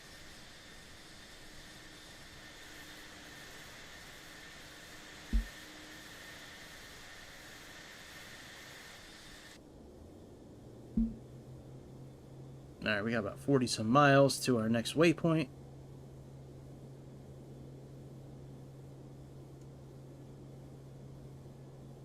And let's do this here. Let's find out what 7,000 feet is.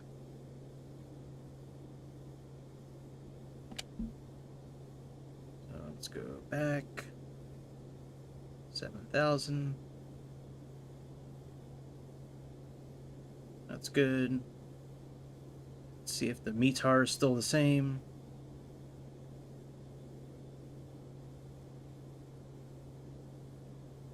Yep, still 1020.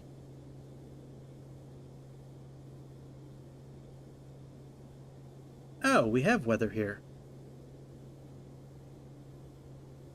Oh man, I had no idea about that. Well, I did know about it. I just forgot. I forgot. I'm sorry. All right, so that's good. And let's see what 250 knots is here.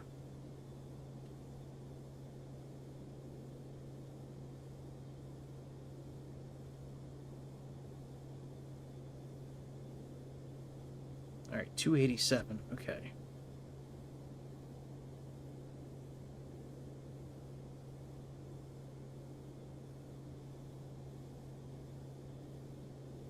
All right, we got about 20 some miles. I think it's safe to get down to... I don't know, actually it's not. We can't go down until we get closer to the next waypoint. And... okay. Yeah, when we get closer to Turop, then we can start descending. Okay. Alright, that makes sense. Sort of, I guess.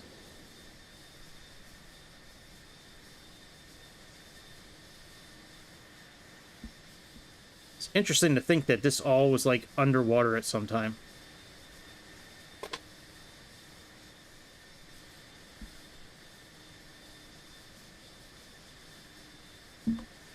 That's how we get, like, all these, like striations on the ground and mountains and shit like that. Like, pretty sure all this was underwater at some point.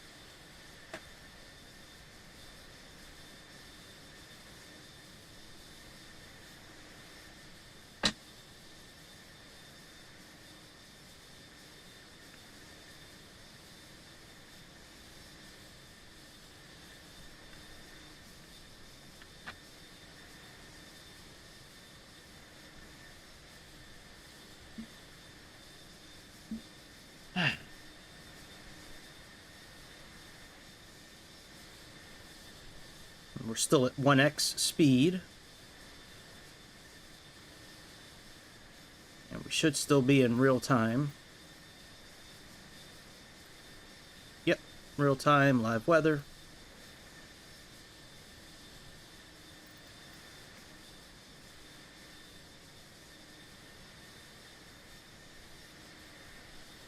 Yeah, so what we'll do is, the way that this is supposed to go, the way I have it built, we come out here like this, and then we turn towards the airport. So we have the arrival takes us out this way, and then it curves in, and then the approach starts, and then we come in. But the approach is not available, and the arrival is not available because the runway's not available that we're landing on. So, I mean, it's got the info here already.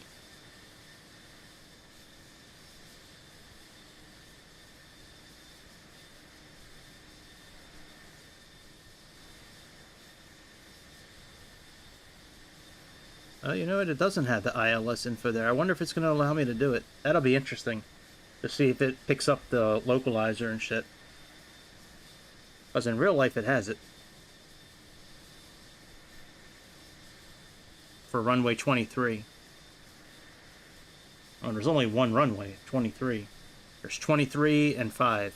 There's not, like, right and left, but whatever.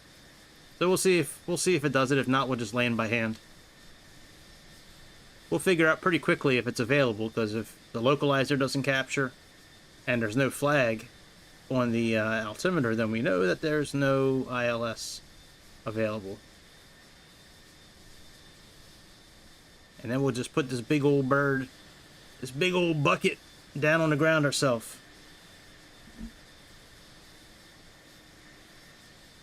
Like we did last night.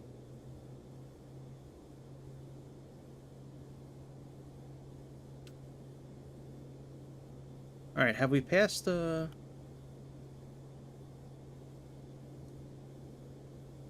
All right, we have. We are on our way now to our final waypoint.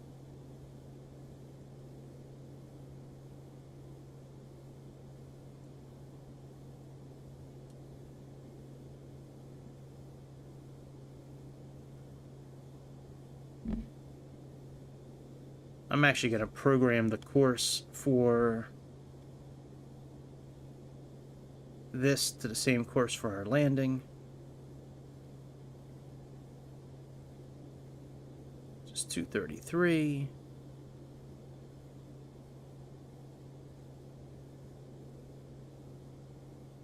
Volume.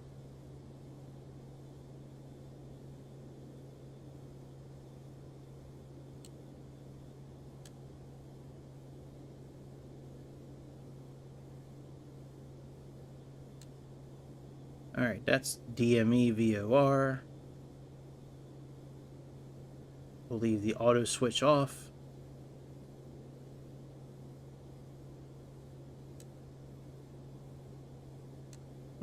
Interesting. Kilometers are nautical miles. Wow, we are close to the ground.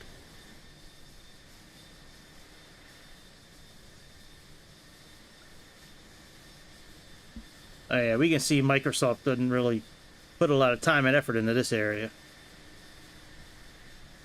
It looks like a map from like Legend of Zelda on the ground there.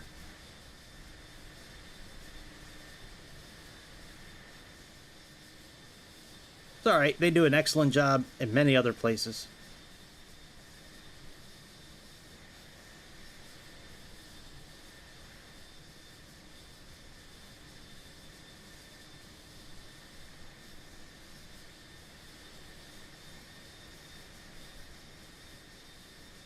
And we're still at 1x.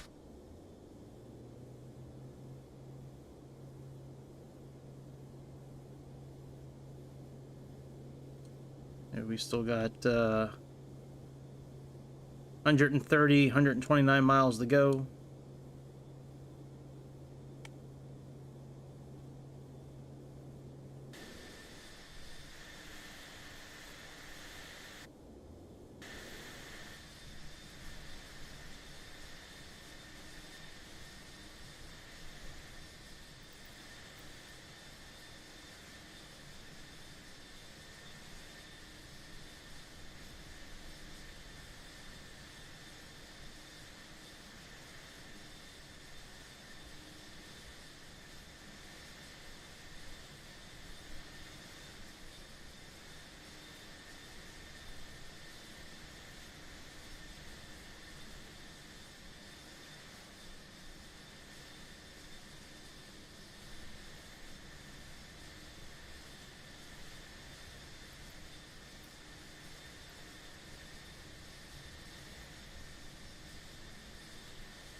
Boy, there's a lot of... that heat from my Xbox is warming the hell out of me. Jesus. Let me move that thing over. Wow. Like I'm starting to sweat from all the heat coming off.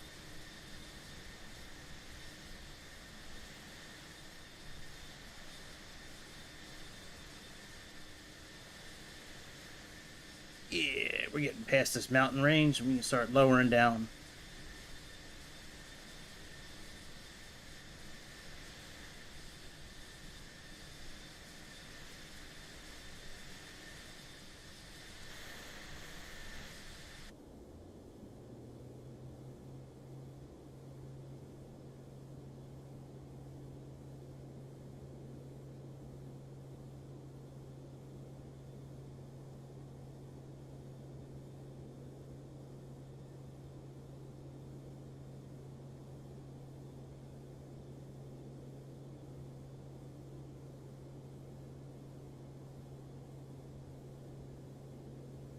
I think once we get past this mountain range, we'll be okay.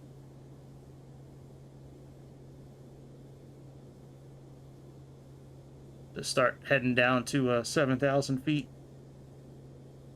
which is, was it 2133? So let's do 2134. So let's go down to 21 here. And let's go ahead and put that on ones. And let's get down to 34.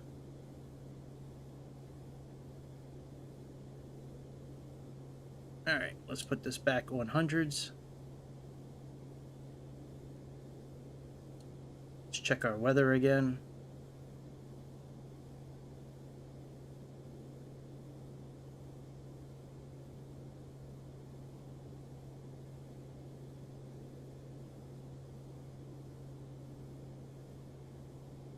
Still 1020.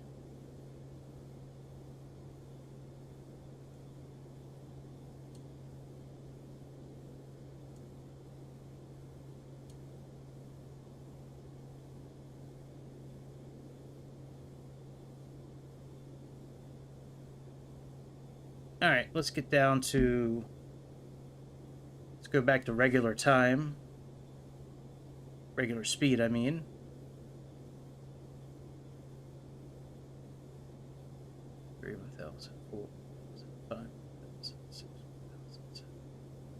All right, we're in regular time there. So now let's go ahead and disconnect the auto throttle. Let's go into vertical control. And now let's go ahead and move our pitch wheel just right here. Go down a little bit.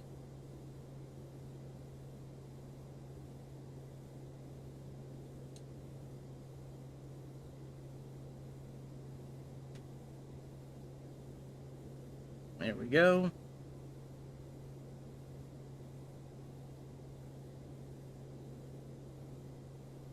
Very good. That'll get us down to 7,000 feet. And 250 knots is, let's see, 287. Oh, no, not 287. I think that says 63.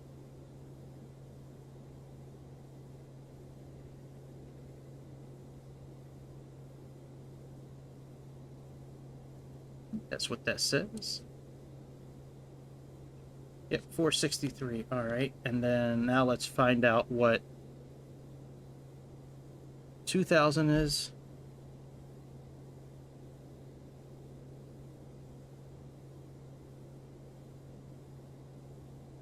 All right. And then let's see what our weight is. All right. So it looks like we're going to be landing at 140 knots. So let's do like 145.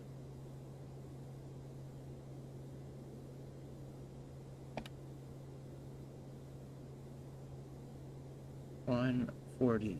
So that's 268. Let me double check that, but that should be accurate. Yep, 140 knots if we're between 450,000 kilograms and 550.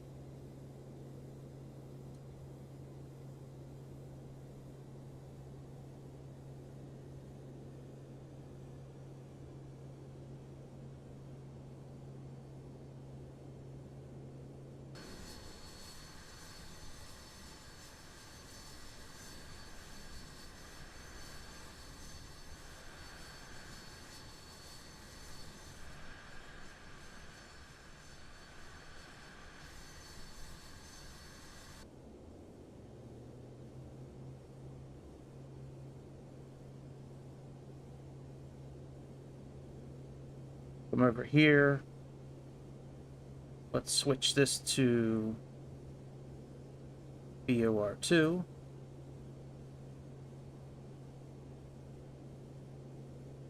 DME hasn't kicked on yet, which is fine.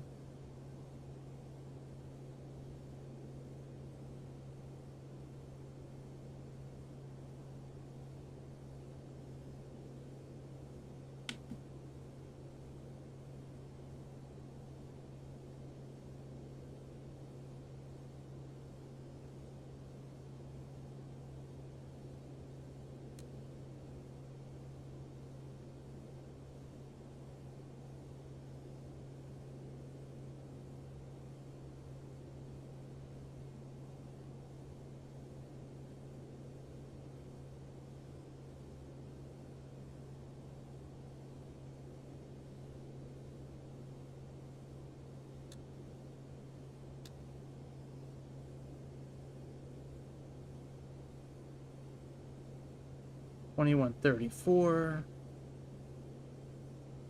All right, we are almost there. There we go. And let's do auto throttle. Keep us at 463.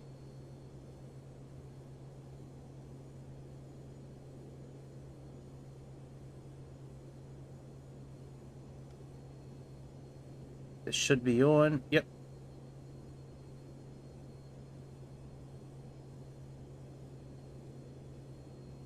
So if we had another waypoint program, we'd be passing Abili right now, which is on the airway that we had programmed. But that I had programmed when I built this route, but that's not available because we can't do airways in this airplane. So we got 50 miles left until Turop, then we got to head 179 for about 17 miles, or until we line up with 233. While we're doing that, we're going to send down to 2,000 feet, get ready for landing.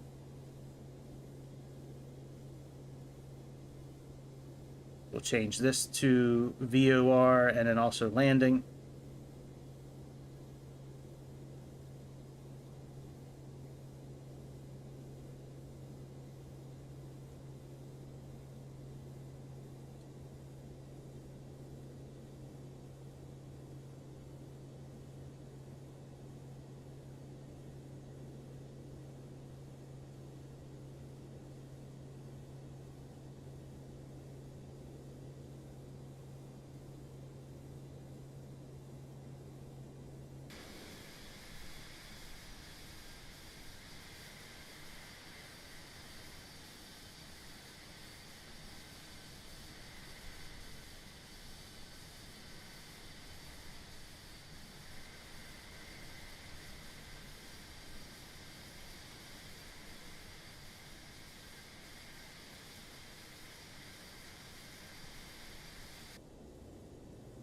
So let's set our heading for 179 now.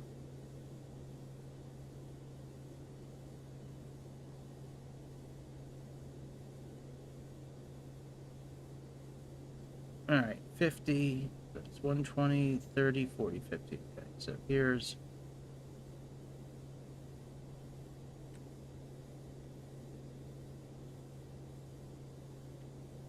that's either 178 or 179 there. It's close enough.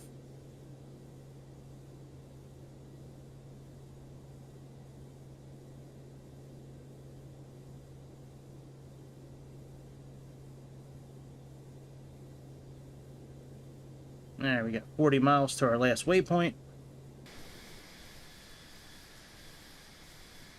Now, this should be picking up something by now, I would think.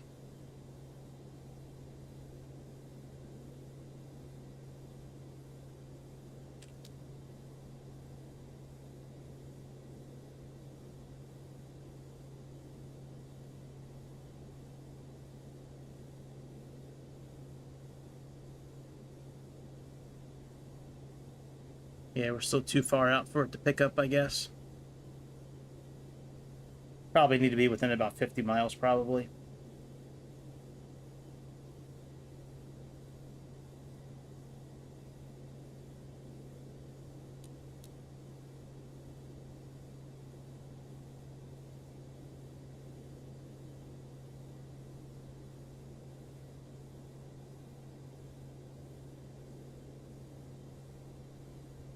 All right, and let's program in our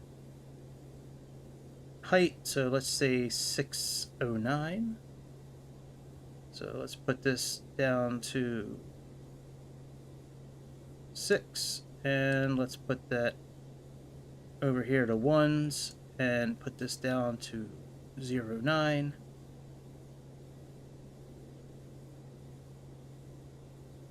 Very good.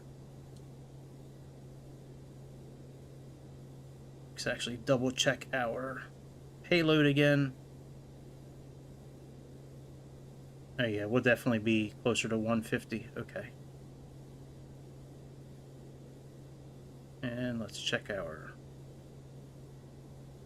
Pressure again. Yep, that's good. Still 1020. All right, very good. We're doing okay.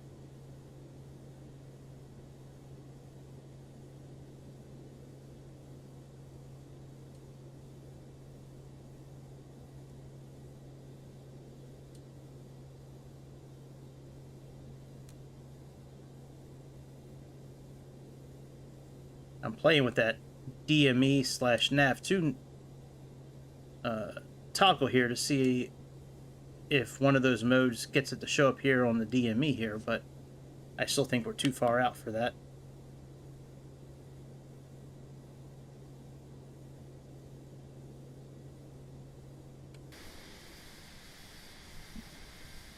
Yeah, we're going to start descending here pretty soon. We are not too far from the airport. Probably about 60 miles. I mean, we've been flying low the whole time, but we got another 5,000 feet to go.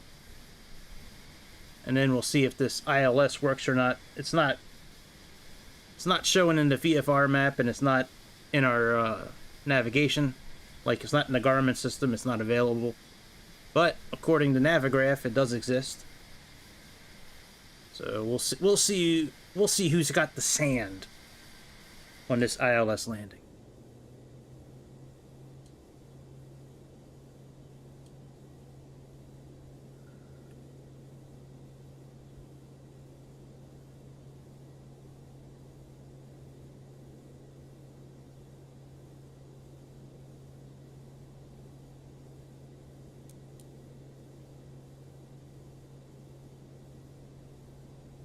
Alright, so I would think if this is going to show anything soon, it's going to start probably in the next 5 to 10 miles.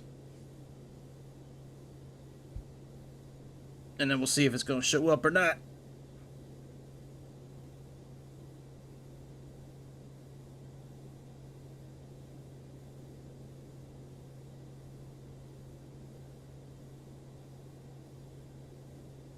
Now, when we go into heading mode, we have to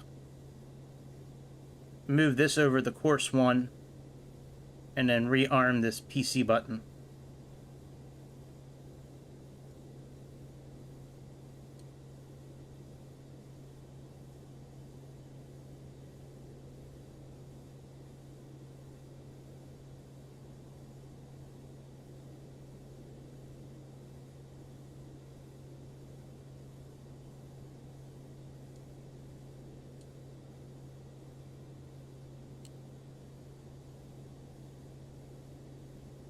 But still not showing anything. Interesting.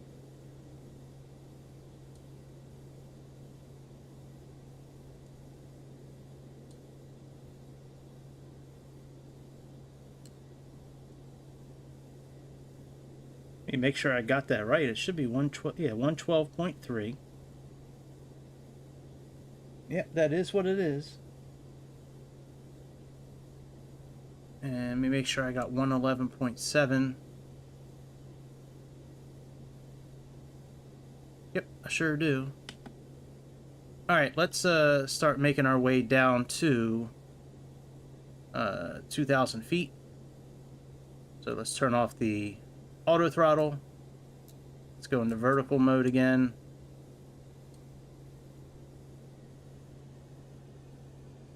And let's move our pitch wheel down again.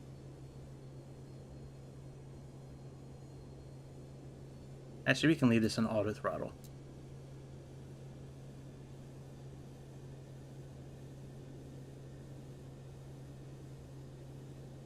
And let's go down about 1,000.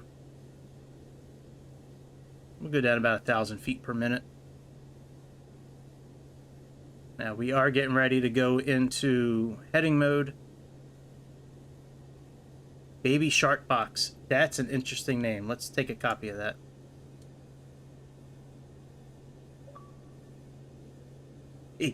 Baby Shark Box. That's a pretty good name. All right, let's go wings level. Let's go course mode. and then PC. Let's now also switch this to on landing mode as well.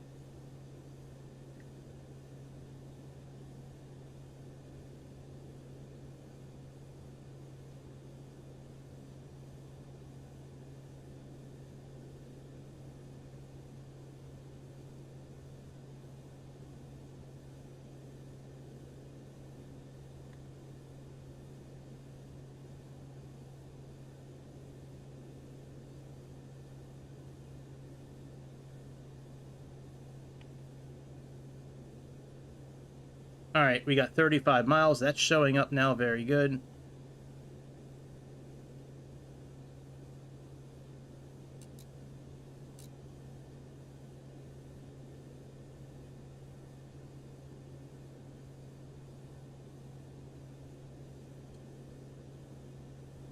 Let's start slowing down a little bit.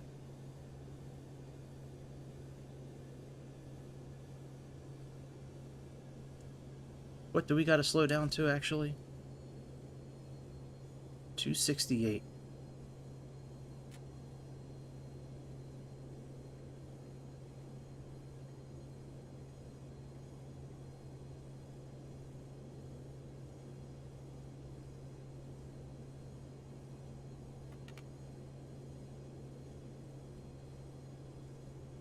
All right, let me bring up the approach chart thing here. So, yep, flaps are fine. Landing gear, right. Reverse lock up. Approach mode, flaps, fuselage lights. All right, let's turn on the lights now. That'll keep Chicago happy.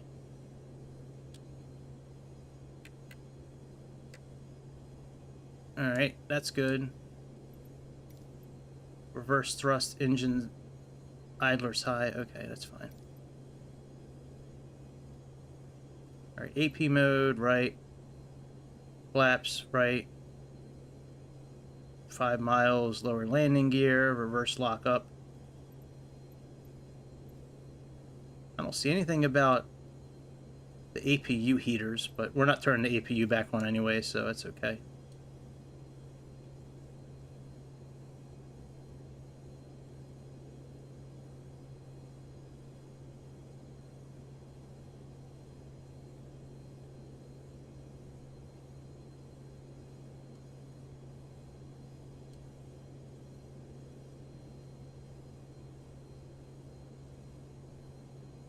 All right, we picked up our ILS.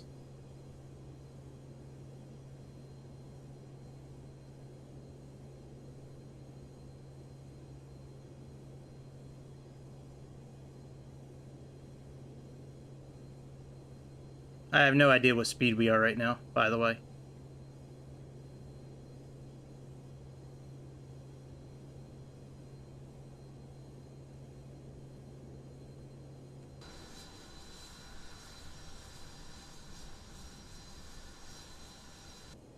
I just know we need to get down to 268. 269.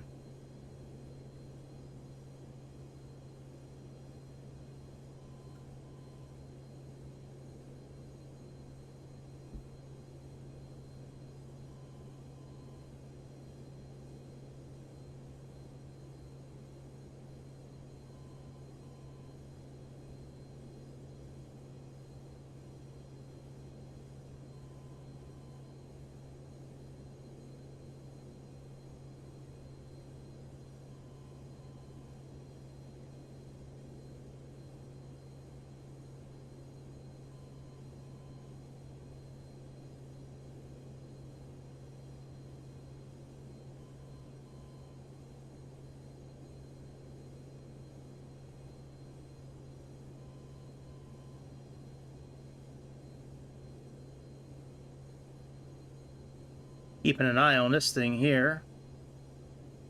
So once that starts moving, we got to move with it.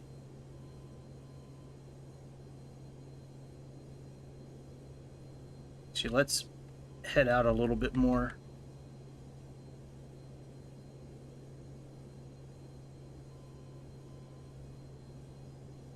Alright, we should be almost at the right height. And we have the flag is showing up already for the ILS, which is good. And we are at about 2,300 feet. Actually, we can... Let's just hold off here, I guess.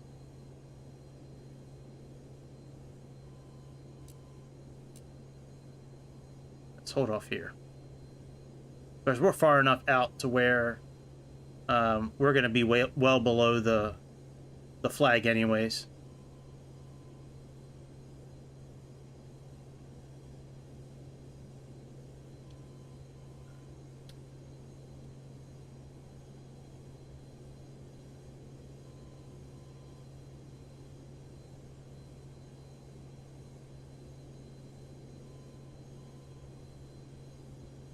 Alright, as soon as this thing captures, we will make our turn towards it.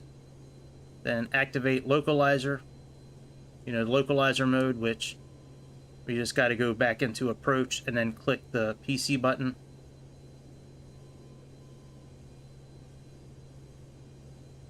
There we go.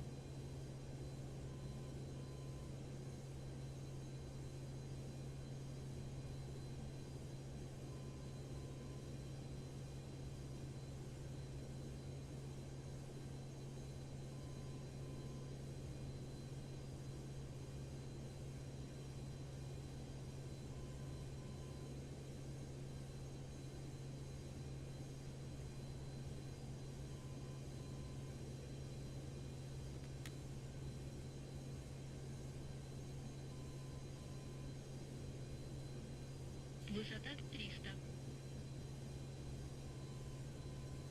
150. 100. 60. Oh shit! We stalled. Oh man. Wonder how that happened. How did we stall?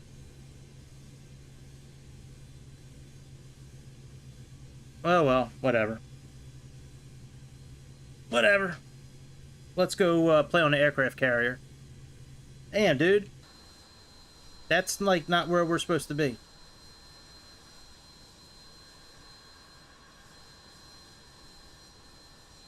Earlier today in Russia, the last Antonov 225 went down. But when it crashed, there were no flames. Yeah, I don't know how that happened. I mean, we had plenty of speed. We were still like at 200 knots. In Russian, I think blame it on Russia. I think we were sabotaged. All right, let's go play on the carrier for a little bit before we get out of here. All right, well, whatever. Whatever. All right, what kind of plane should we use?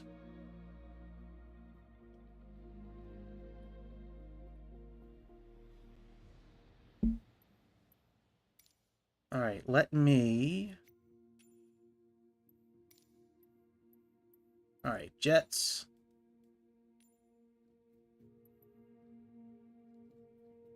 Kind of want to use the MiG-29 or the Super Hornet. And I think we'll stick with one of these.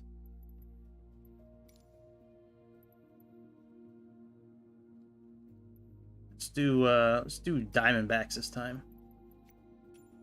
All right, I need to look up one thing about this. I want to see what the Tacan frequency is for the ship. And I have I already have the pages saved in my OneDrive account. But I also want to... Come on, go back. We need to turn off a couple of things. So let's turn off photogrammetry. Let's turn these off. Go back. Let's go to here. Let's turn on auto trim. We'll turn on the ATC voices as well this time. Actually, no, we'll leave them off. All right, let's do that. And let's pick the correct controller. Man, all that flying, I can't believe we crashed.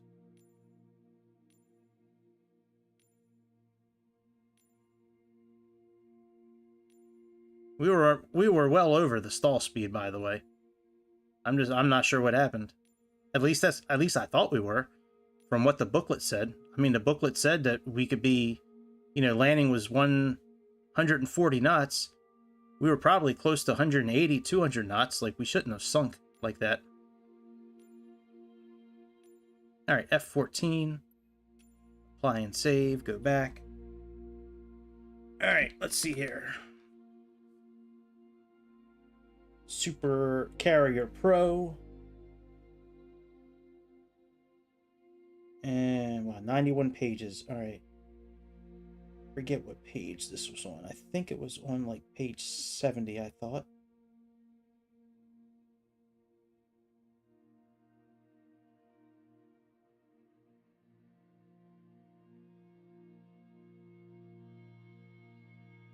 Catapults, Decan,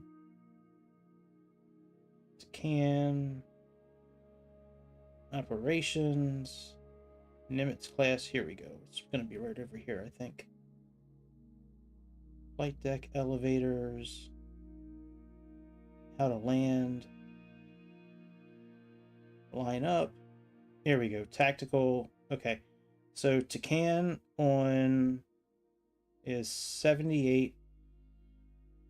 Oh, 70. Oh, it depends on the ship. Okay. But like all the static ones are either 78 or 79X. Oh, instrument. Okay, here we go. Oh, there is no Decan for moving ones. Okay. We have the ICOAs for the movable ones. Let me see what that says here. Okay. Movable ships. All right, approach.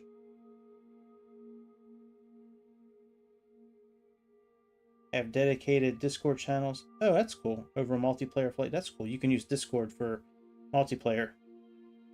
Okay, precision is that it's available on static ships.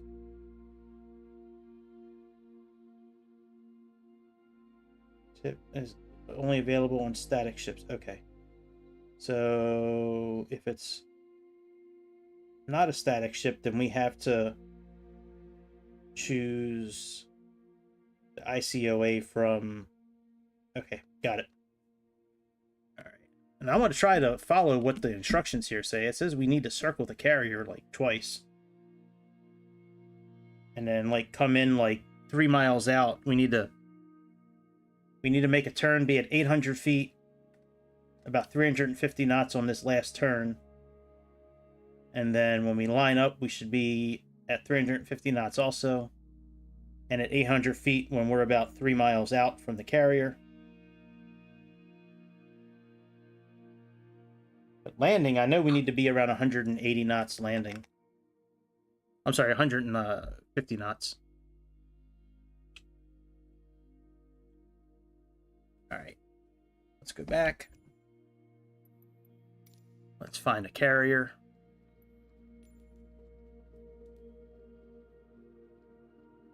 All right, West Palm Beach. Is that a movable carrier?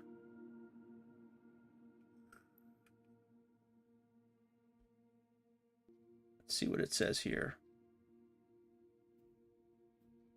All right, movable carriers are...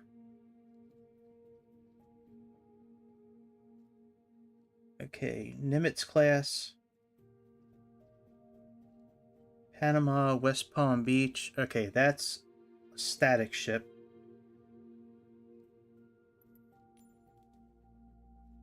ZC is also a static ship.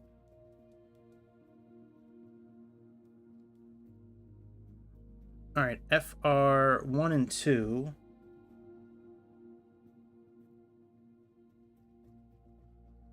are... Ooh.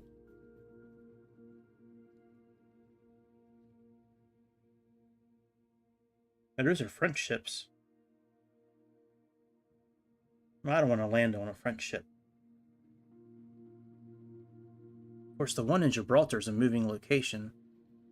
French CDG. And I want to land on an American carrier. All right, FM-04. I want to land on a larger carrier. What's a Ford one? Okay. So FM-04. Okay, so that is a Ford carrier. Well, we got Hawaii, Ionian Sea, Pensacola, Florida, the Gulf of Oman. Wow, let's look for the one FM-06. That's the Eastern Caribbean. That's a movable one too. Wow, Kingsville, Texas. Well, they got some cool ones. Gulf of Alaska. All right. Coast of India. All right, that's a French ship. All right, FC. No, we need FM. All right, FM. Because these Forbes ships are like the newest, like latest and greatest. All right, FM. FM. All right, Hawaii.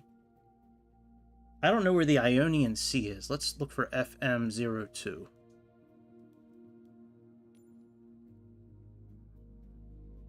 Oh, wow. I didn't know that was in... Alright, well, we've landed out there plenty of times.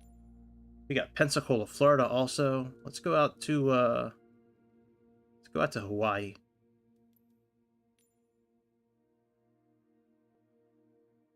Alright, let's go.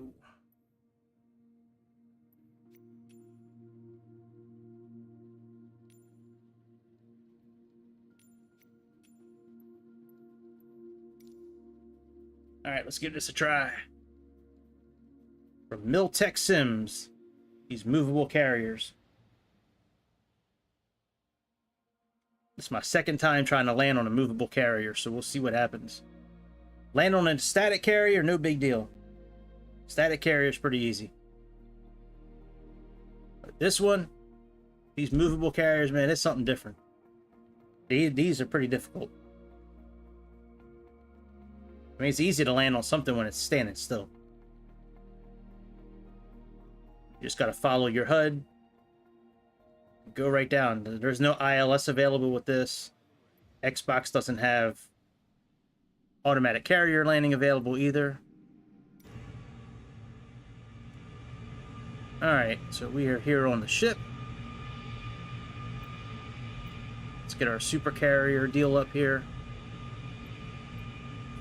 Let's go to controls. Let's take off from here.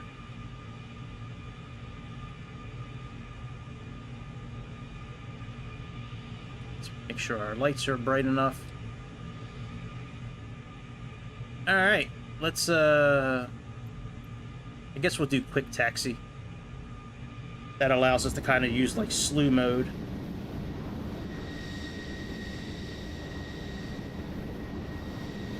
Interesting. Alright, remove the parking brake.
Alright, parking brake on. Let's get rid of quick taxi. Let's wait for him to give us our sign for the tow bar. There we go. Let's put our nose down.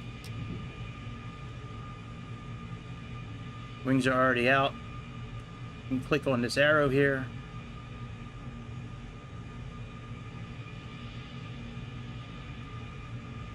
That's a signal for hooking up the tow bar.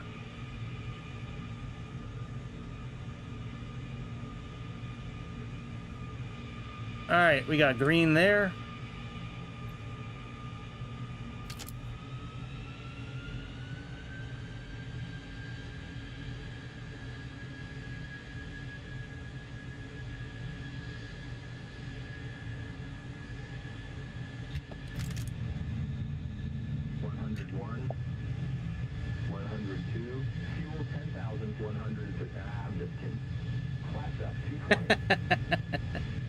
Oh, Jester, you joker.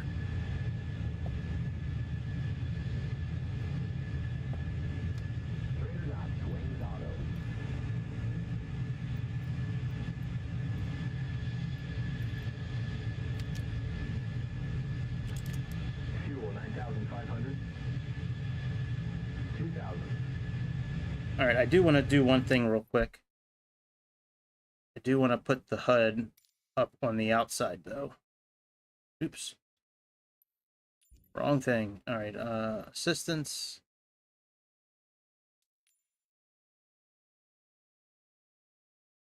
All right, chase cam.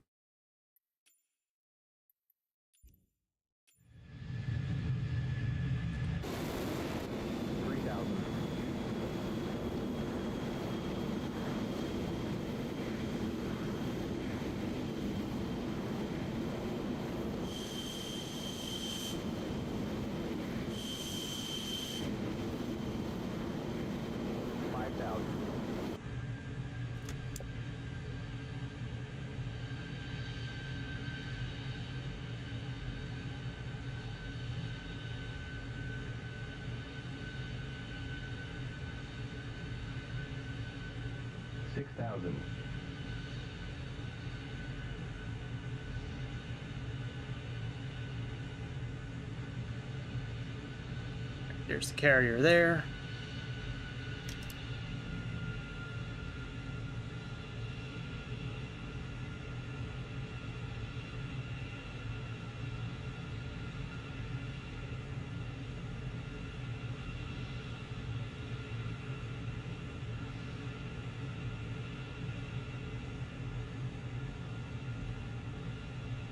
Let's do a few circles around it till we get the right altitude and shit.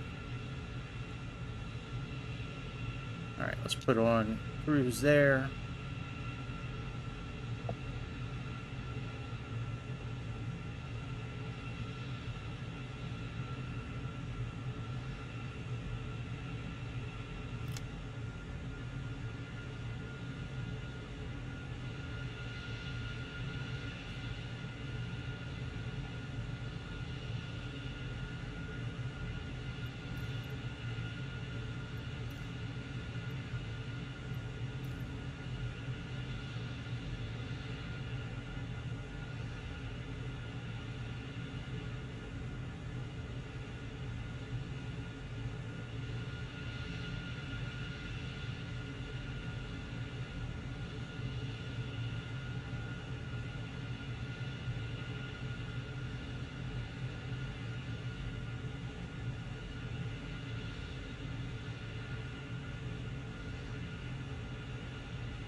Should get this ship lined up for the wind, which is an option we have.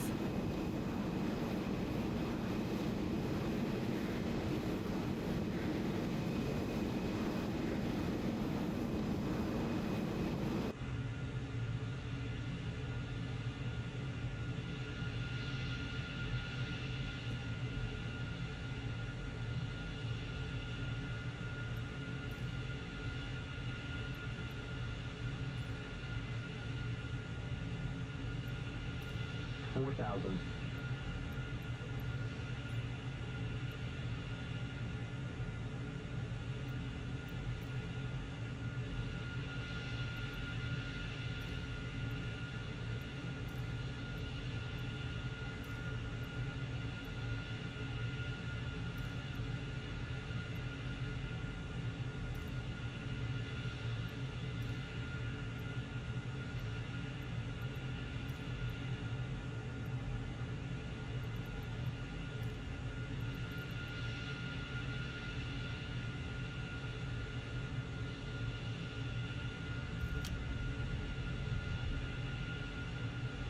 $6,000.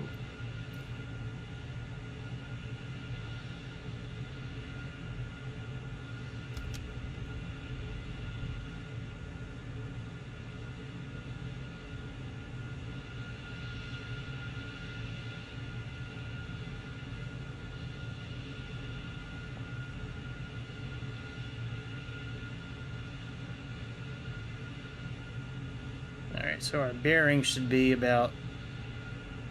Let me put this. 5,000. Let me put this on landing. This display here, because that'll give us the our vertical speed as well.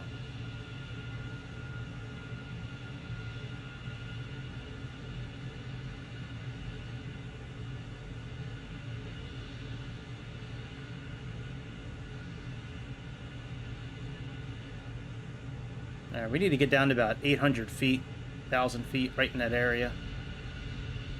4,000.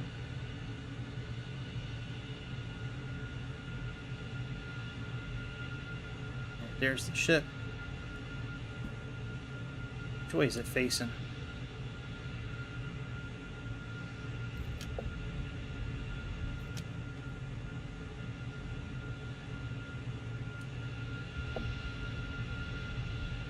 Alright, let's go out a few miles. Because this thing recommends we go out like 5 miles.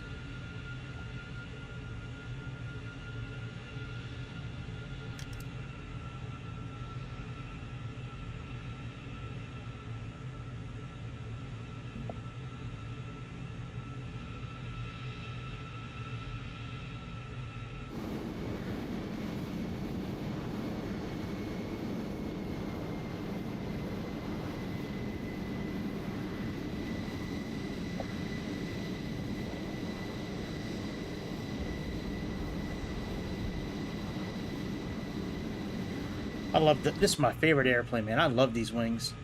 Alright, now let's turn around towards the ship.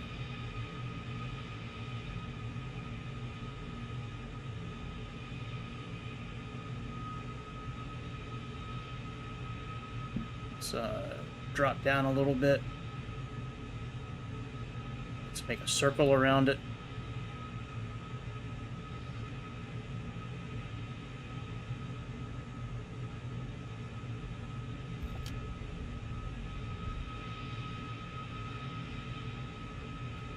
All that ILS info on the sides there, on the carrier landing thing, that'll all start coming alive once we're actually lined up.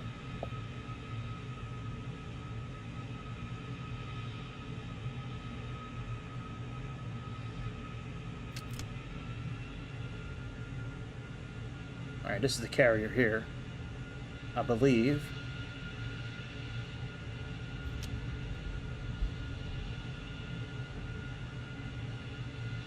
We need to make a tighter circle next time.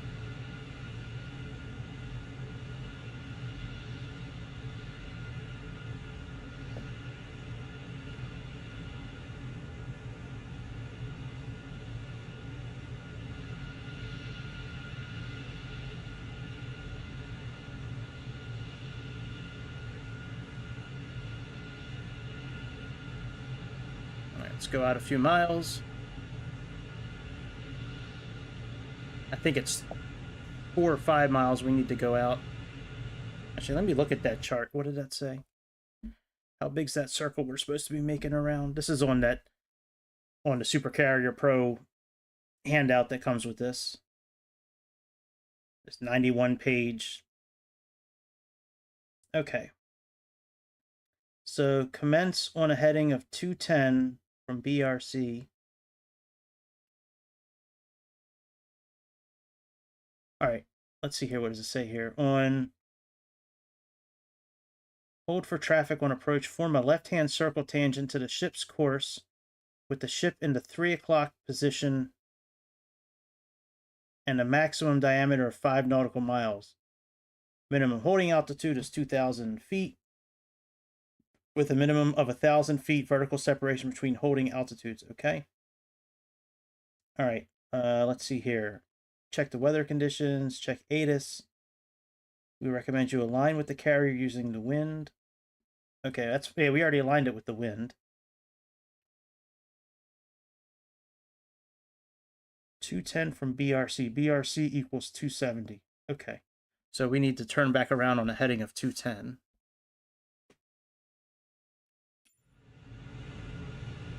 And it said 5 miles max, so... Alright, we're about 2,000 feet, I think.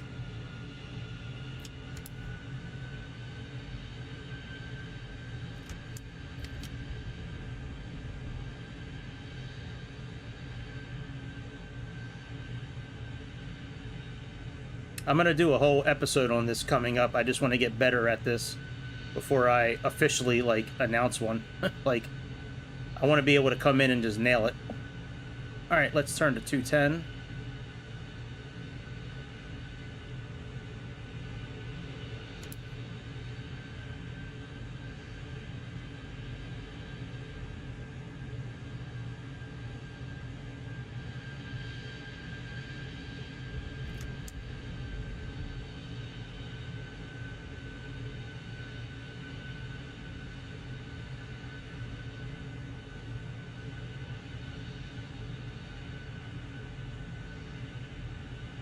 We got to get correct to begin with.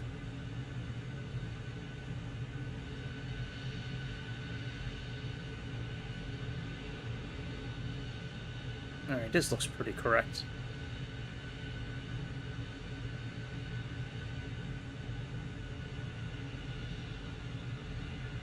So we probably could come in for landing now. Let me see what it says here. Alright, break the deck, leaving the holding pattern, position at 3 o'clock, position 3. Descend to 800 feet and 350 knots. Well, we're not there. You arrive at the initial, which is a 3 nautical mile astern to the ship, paralleling the ship's course. Establish a 60-second separation. Okay, so you need to get to 800 feet. All right, very good. All right, so...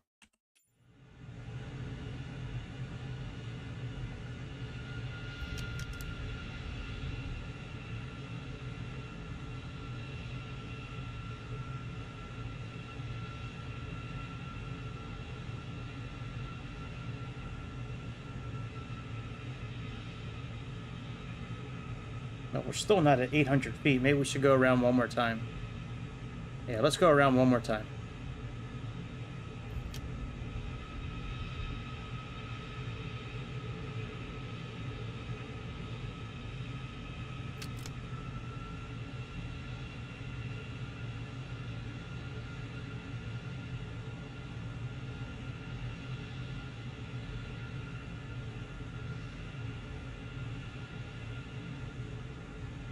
Fuel 8,000.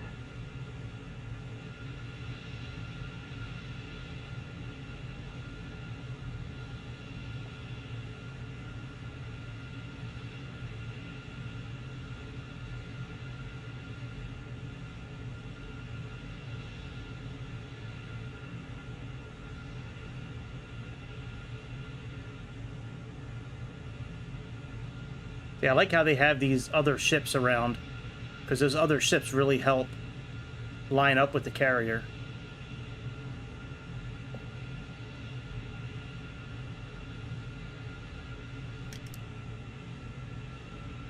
Alright, there we go. So let's go out about 3 miles now. Make this turn.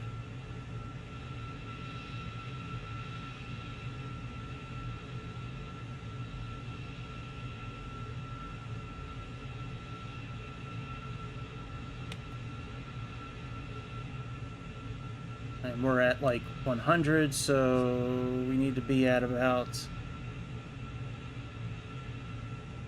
280, I guess. 290.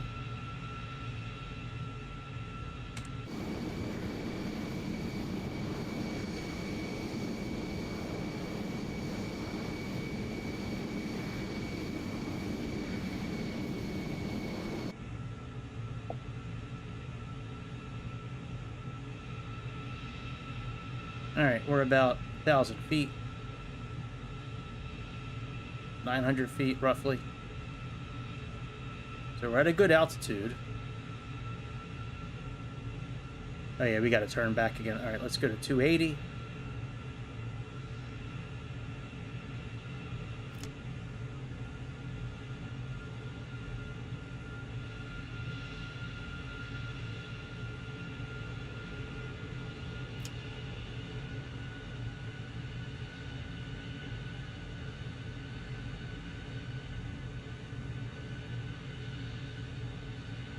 Go. Now, when do we put our landing gear down? Hang on, let me look at this real quick. All right, commencement, decelerate.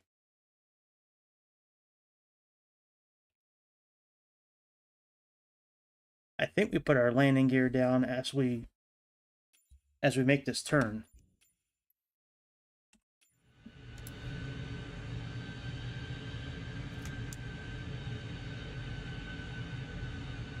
All right, very good. So we are now on a course of about 270. We are about parallel with the ship. A little higher from where we should be, but that's okay. We can fix that.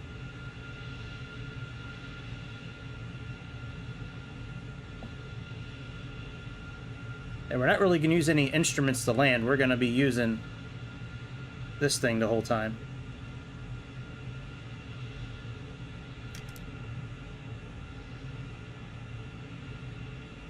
All right, let's get about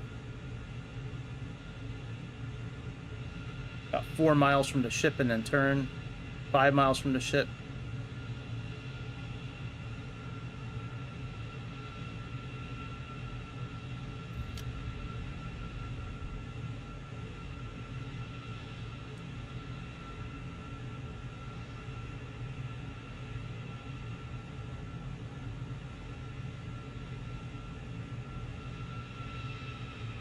All right, let's turn. Put our landing gear down. Let's put this thing down.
Check the sync rate.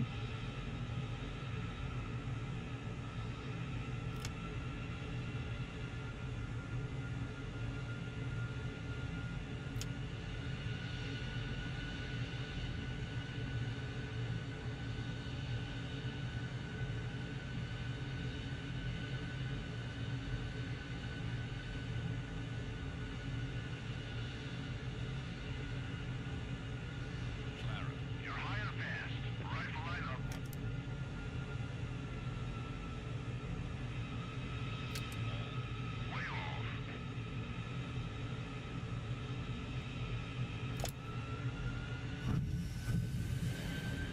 Oh, it caught us. Hey!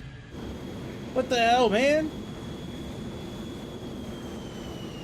I was going for a go-around. And the damn cord caught us anyways. Really, guys? Really? So I got 1 out of 5, though. That's not a bad score. Alright, let's restart. Damn!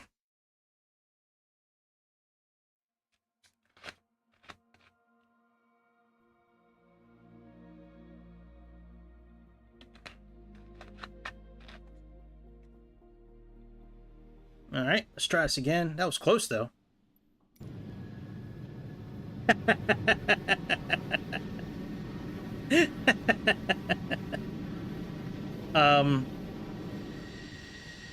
I don't think this is where we're supposed to start.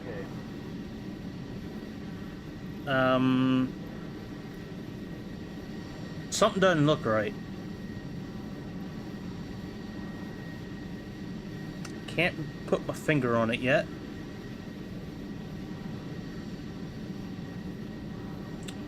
Well, let's try going to the runway. Oh, hey, that looks a little better.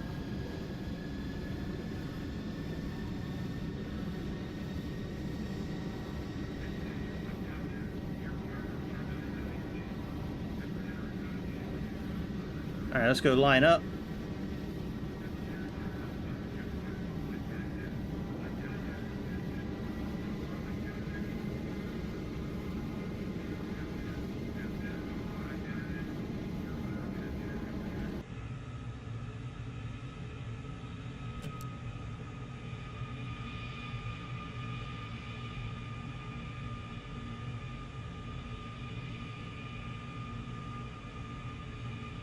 Sorry to mess up your party, guys. But got work to do.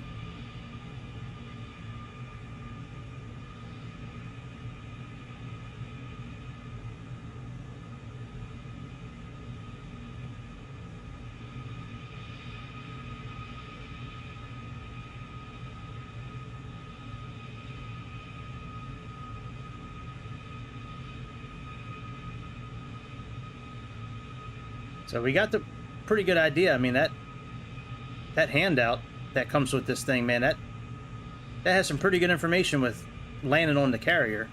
You know, as far as like making the circle and the altitude you should be at and speed and all that.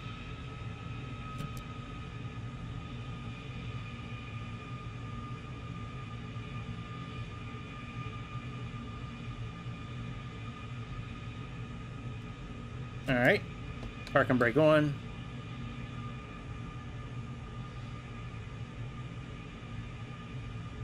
Alright, put down our nose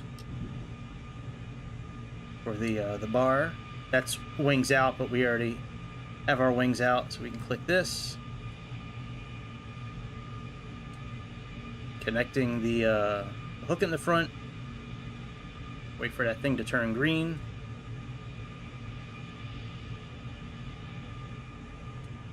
Alright, we can do this.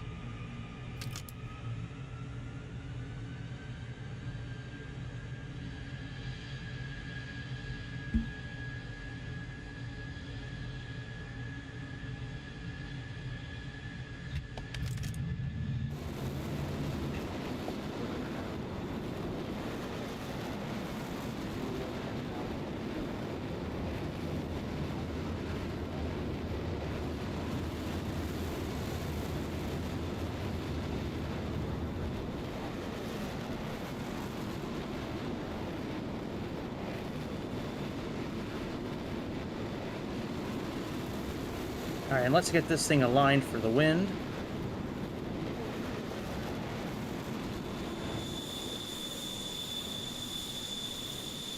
Alright, so that's right in front of us there, or behind us actually.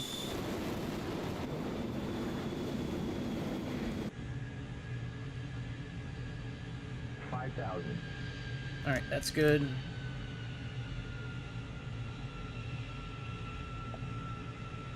Let's contact the ship and get clearance for landing.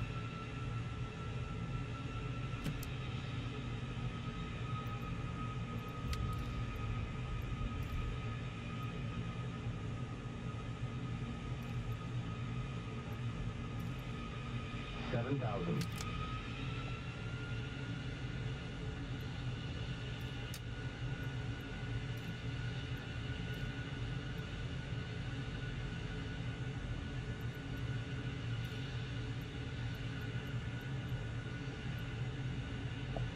Oh, you know, let me pause this real quick. Let me look at these legs. Hang on a second.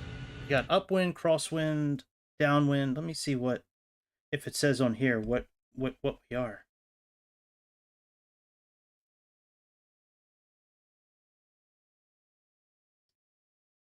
Oh yeah, downwind heading. That's interesting. I think that would come more into play if I was doing multiplayer and I was connected to their Discord. I'm thinking.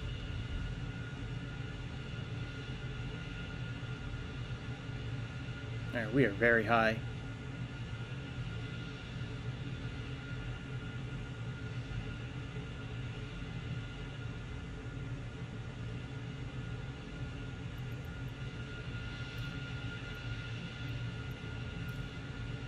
$6,000.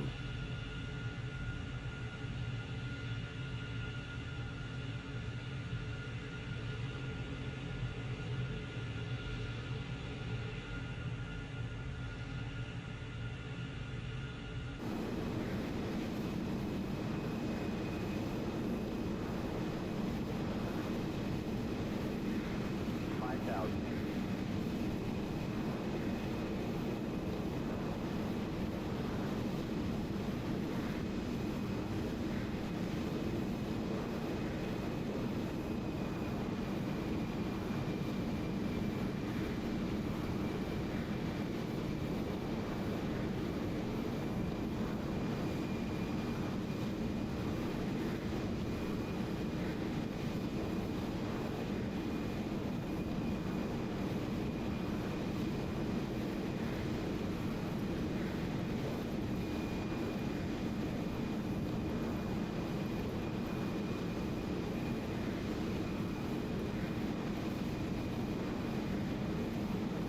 Alright, so that doesn't really do anything here. Only thing we'll do is probably just announce final and see if that changes anything. 3,000. Alright, let's level off here.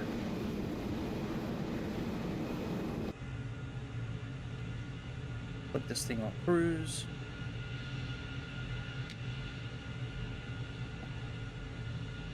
Stick around here. Fuel 9,000.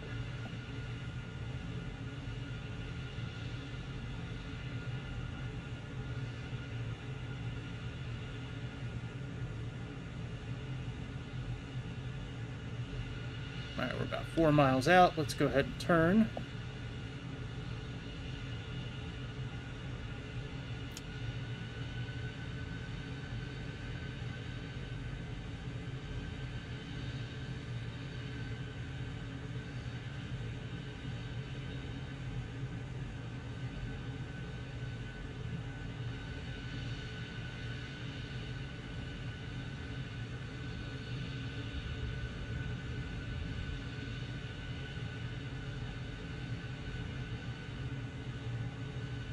$3,000.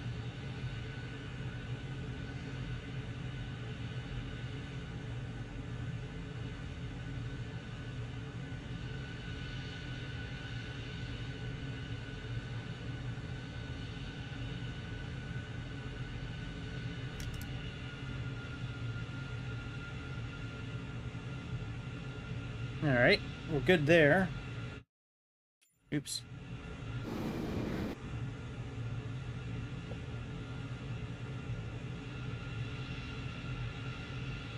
So we're probably going to try to land this next pass.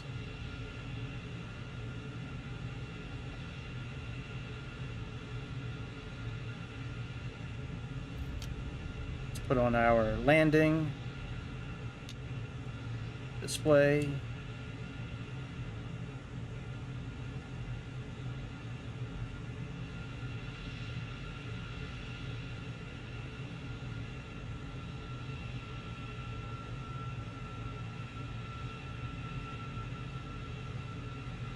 Go at about 3 miles.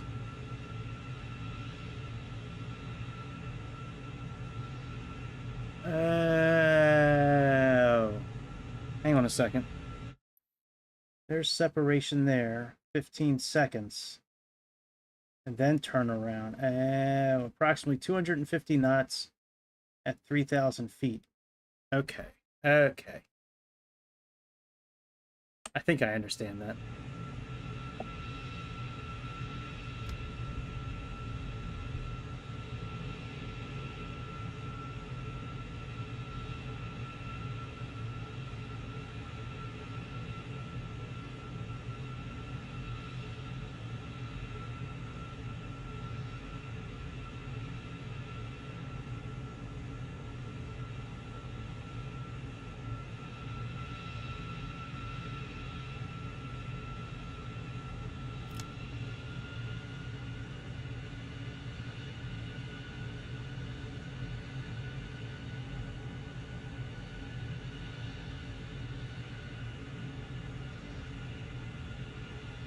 Alright, we don't need to announce anything, that's fine. Let's go ahead and put our gear down. Our bar down.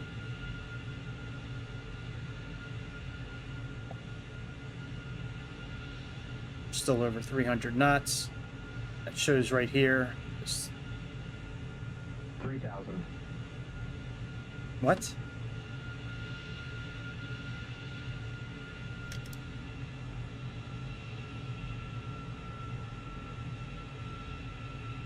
So it's times 10.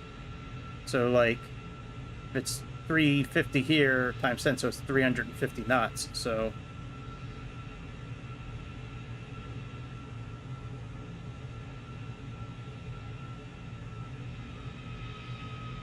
yeah, I didn't think we were at 3,000.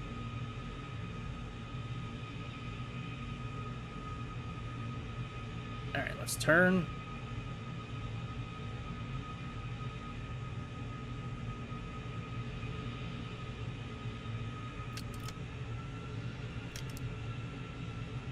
Fuel 8,500.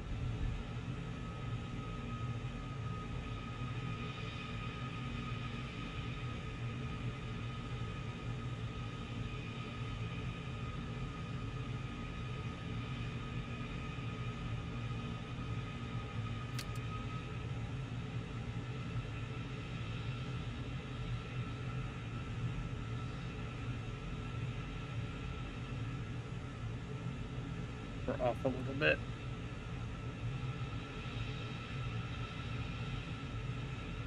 Oh no, we were okay. We gotta line up behind this ship.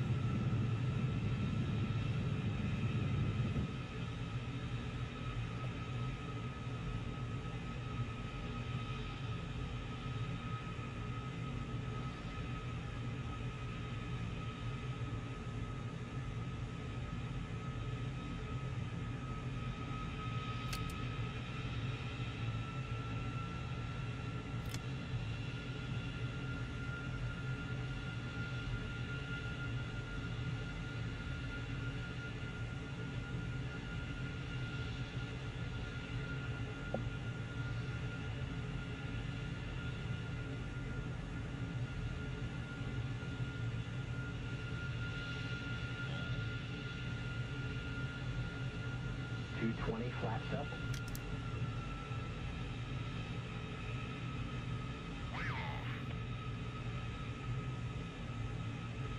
Yeah, okay, man. If you're gonna land like that, I should have flown with Swither. Wonder why they waved us off. Maybe we were too low or too fast. All right, let's try this one more time.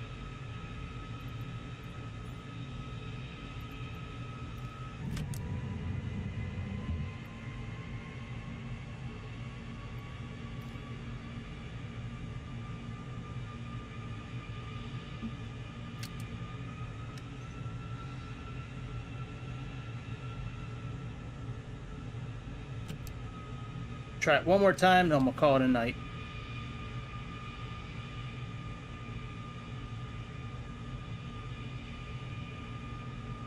There's my guy.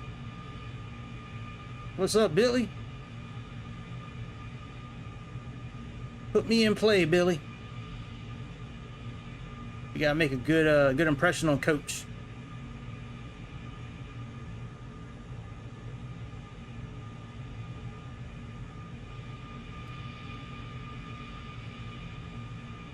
All right, park and brake on.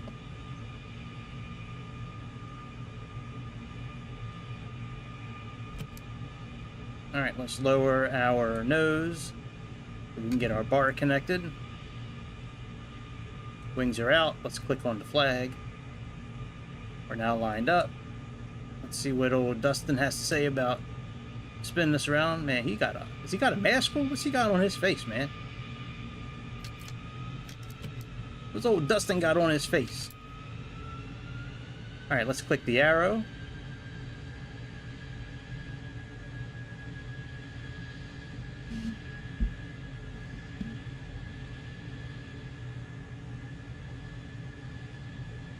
We're golden, pony boy. Afterburners on.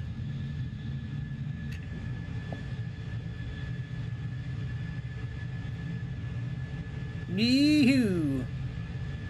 Fuel 8,000. All right, gear up.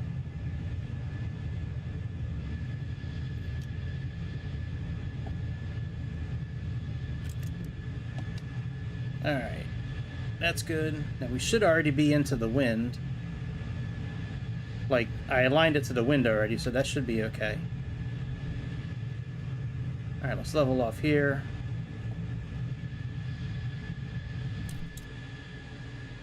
Fuel 7,500. Alright, let's put this in cruise. Let's contact... Actually, let me put on the autopilot. Heading, altitude, and we got this icon here, so we need to activate our nose wheel steering button. All right, let me contact the ATC.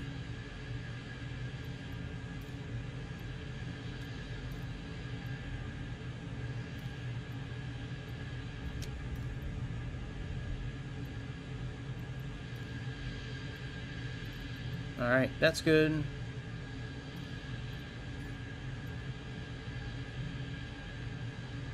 Alright, we can disconnect autopilot. Let's go ahead and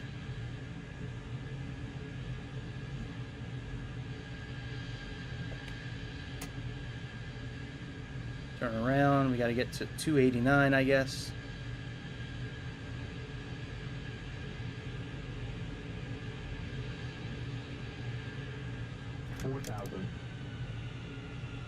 Yeah, slow down a little bit.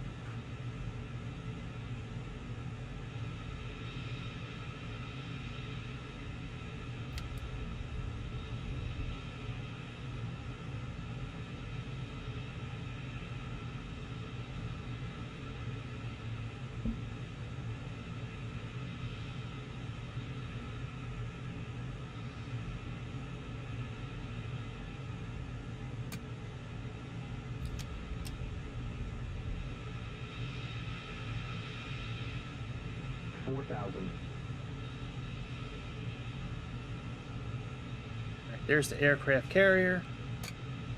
Let's break off and get parallel with it.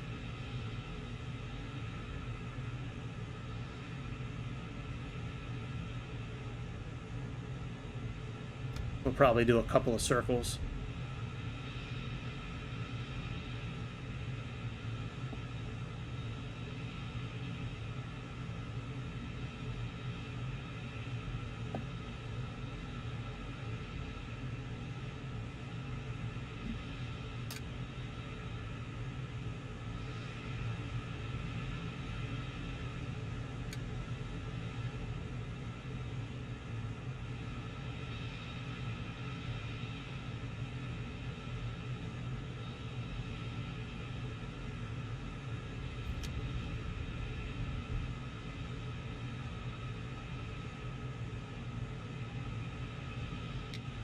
landing.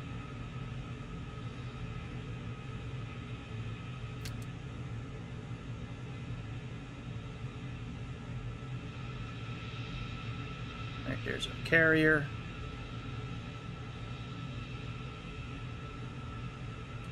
I'm happy we actually landed. Like, that's good progress, actually. Even though they waved us off, that's still good progress. Alright. So now let's go ahead and turn. Heading of about 150 something, it looks like.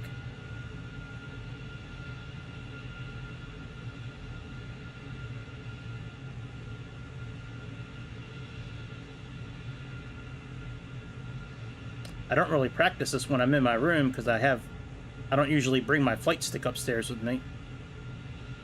So I've really only had a chance to practice this a couple of times prior to doing this right now. Alright. Yeah, we gotta get lined up again.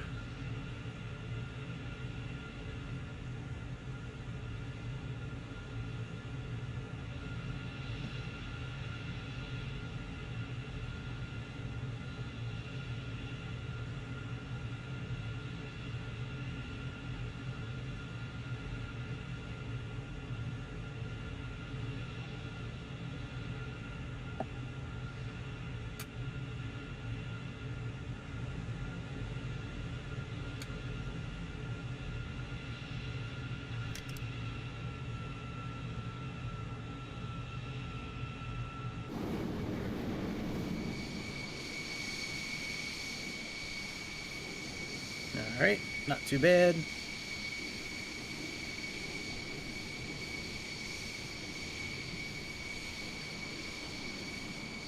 I could have sworn that some of these had these LED lights that showed up on the side. I don't know if that's only taken off from the ground or if that's like... I've used about every livery in the water here, and I've never seen it again. I only saw it when I took off from Miramar those few times. Alright, let's go ahead and release autopilot again. Let's make our turn. See, I'm not sure, like, how quick of a turn, though. That's the thing. That's the thing that kind of gets me with this. Like, how quick of a turn should I be making? Like, what sort of, like, bank?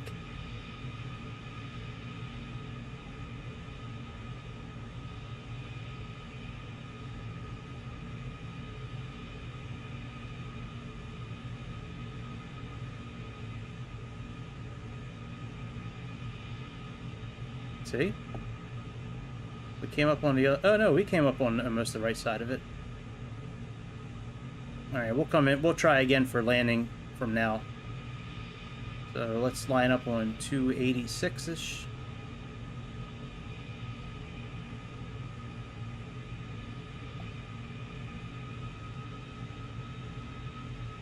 Alright, that's pretty good there. We're probably too close, actually, to make this turn, but we'll go at about 5 miles.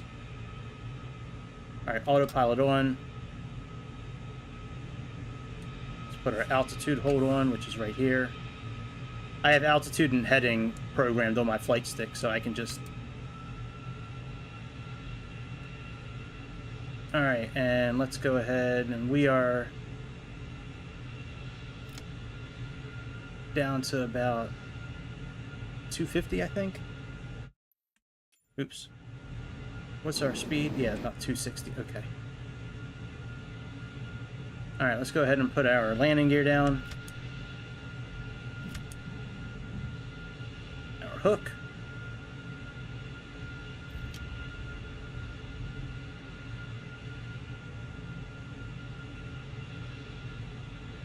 Alright. At 4 miles, we'll go ahead and release the autopilot.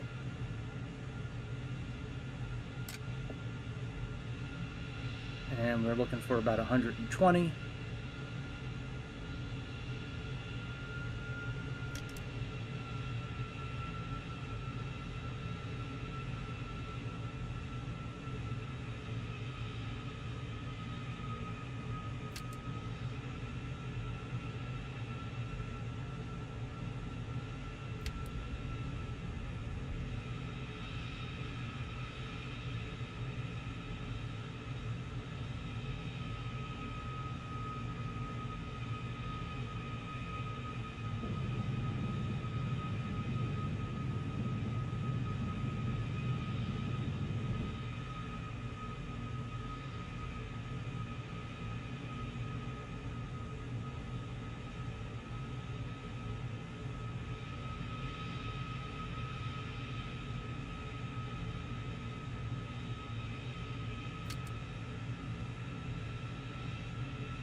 I don't know. I think that was a pretty good landing, actually.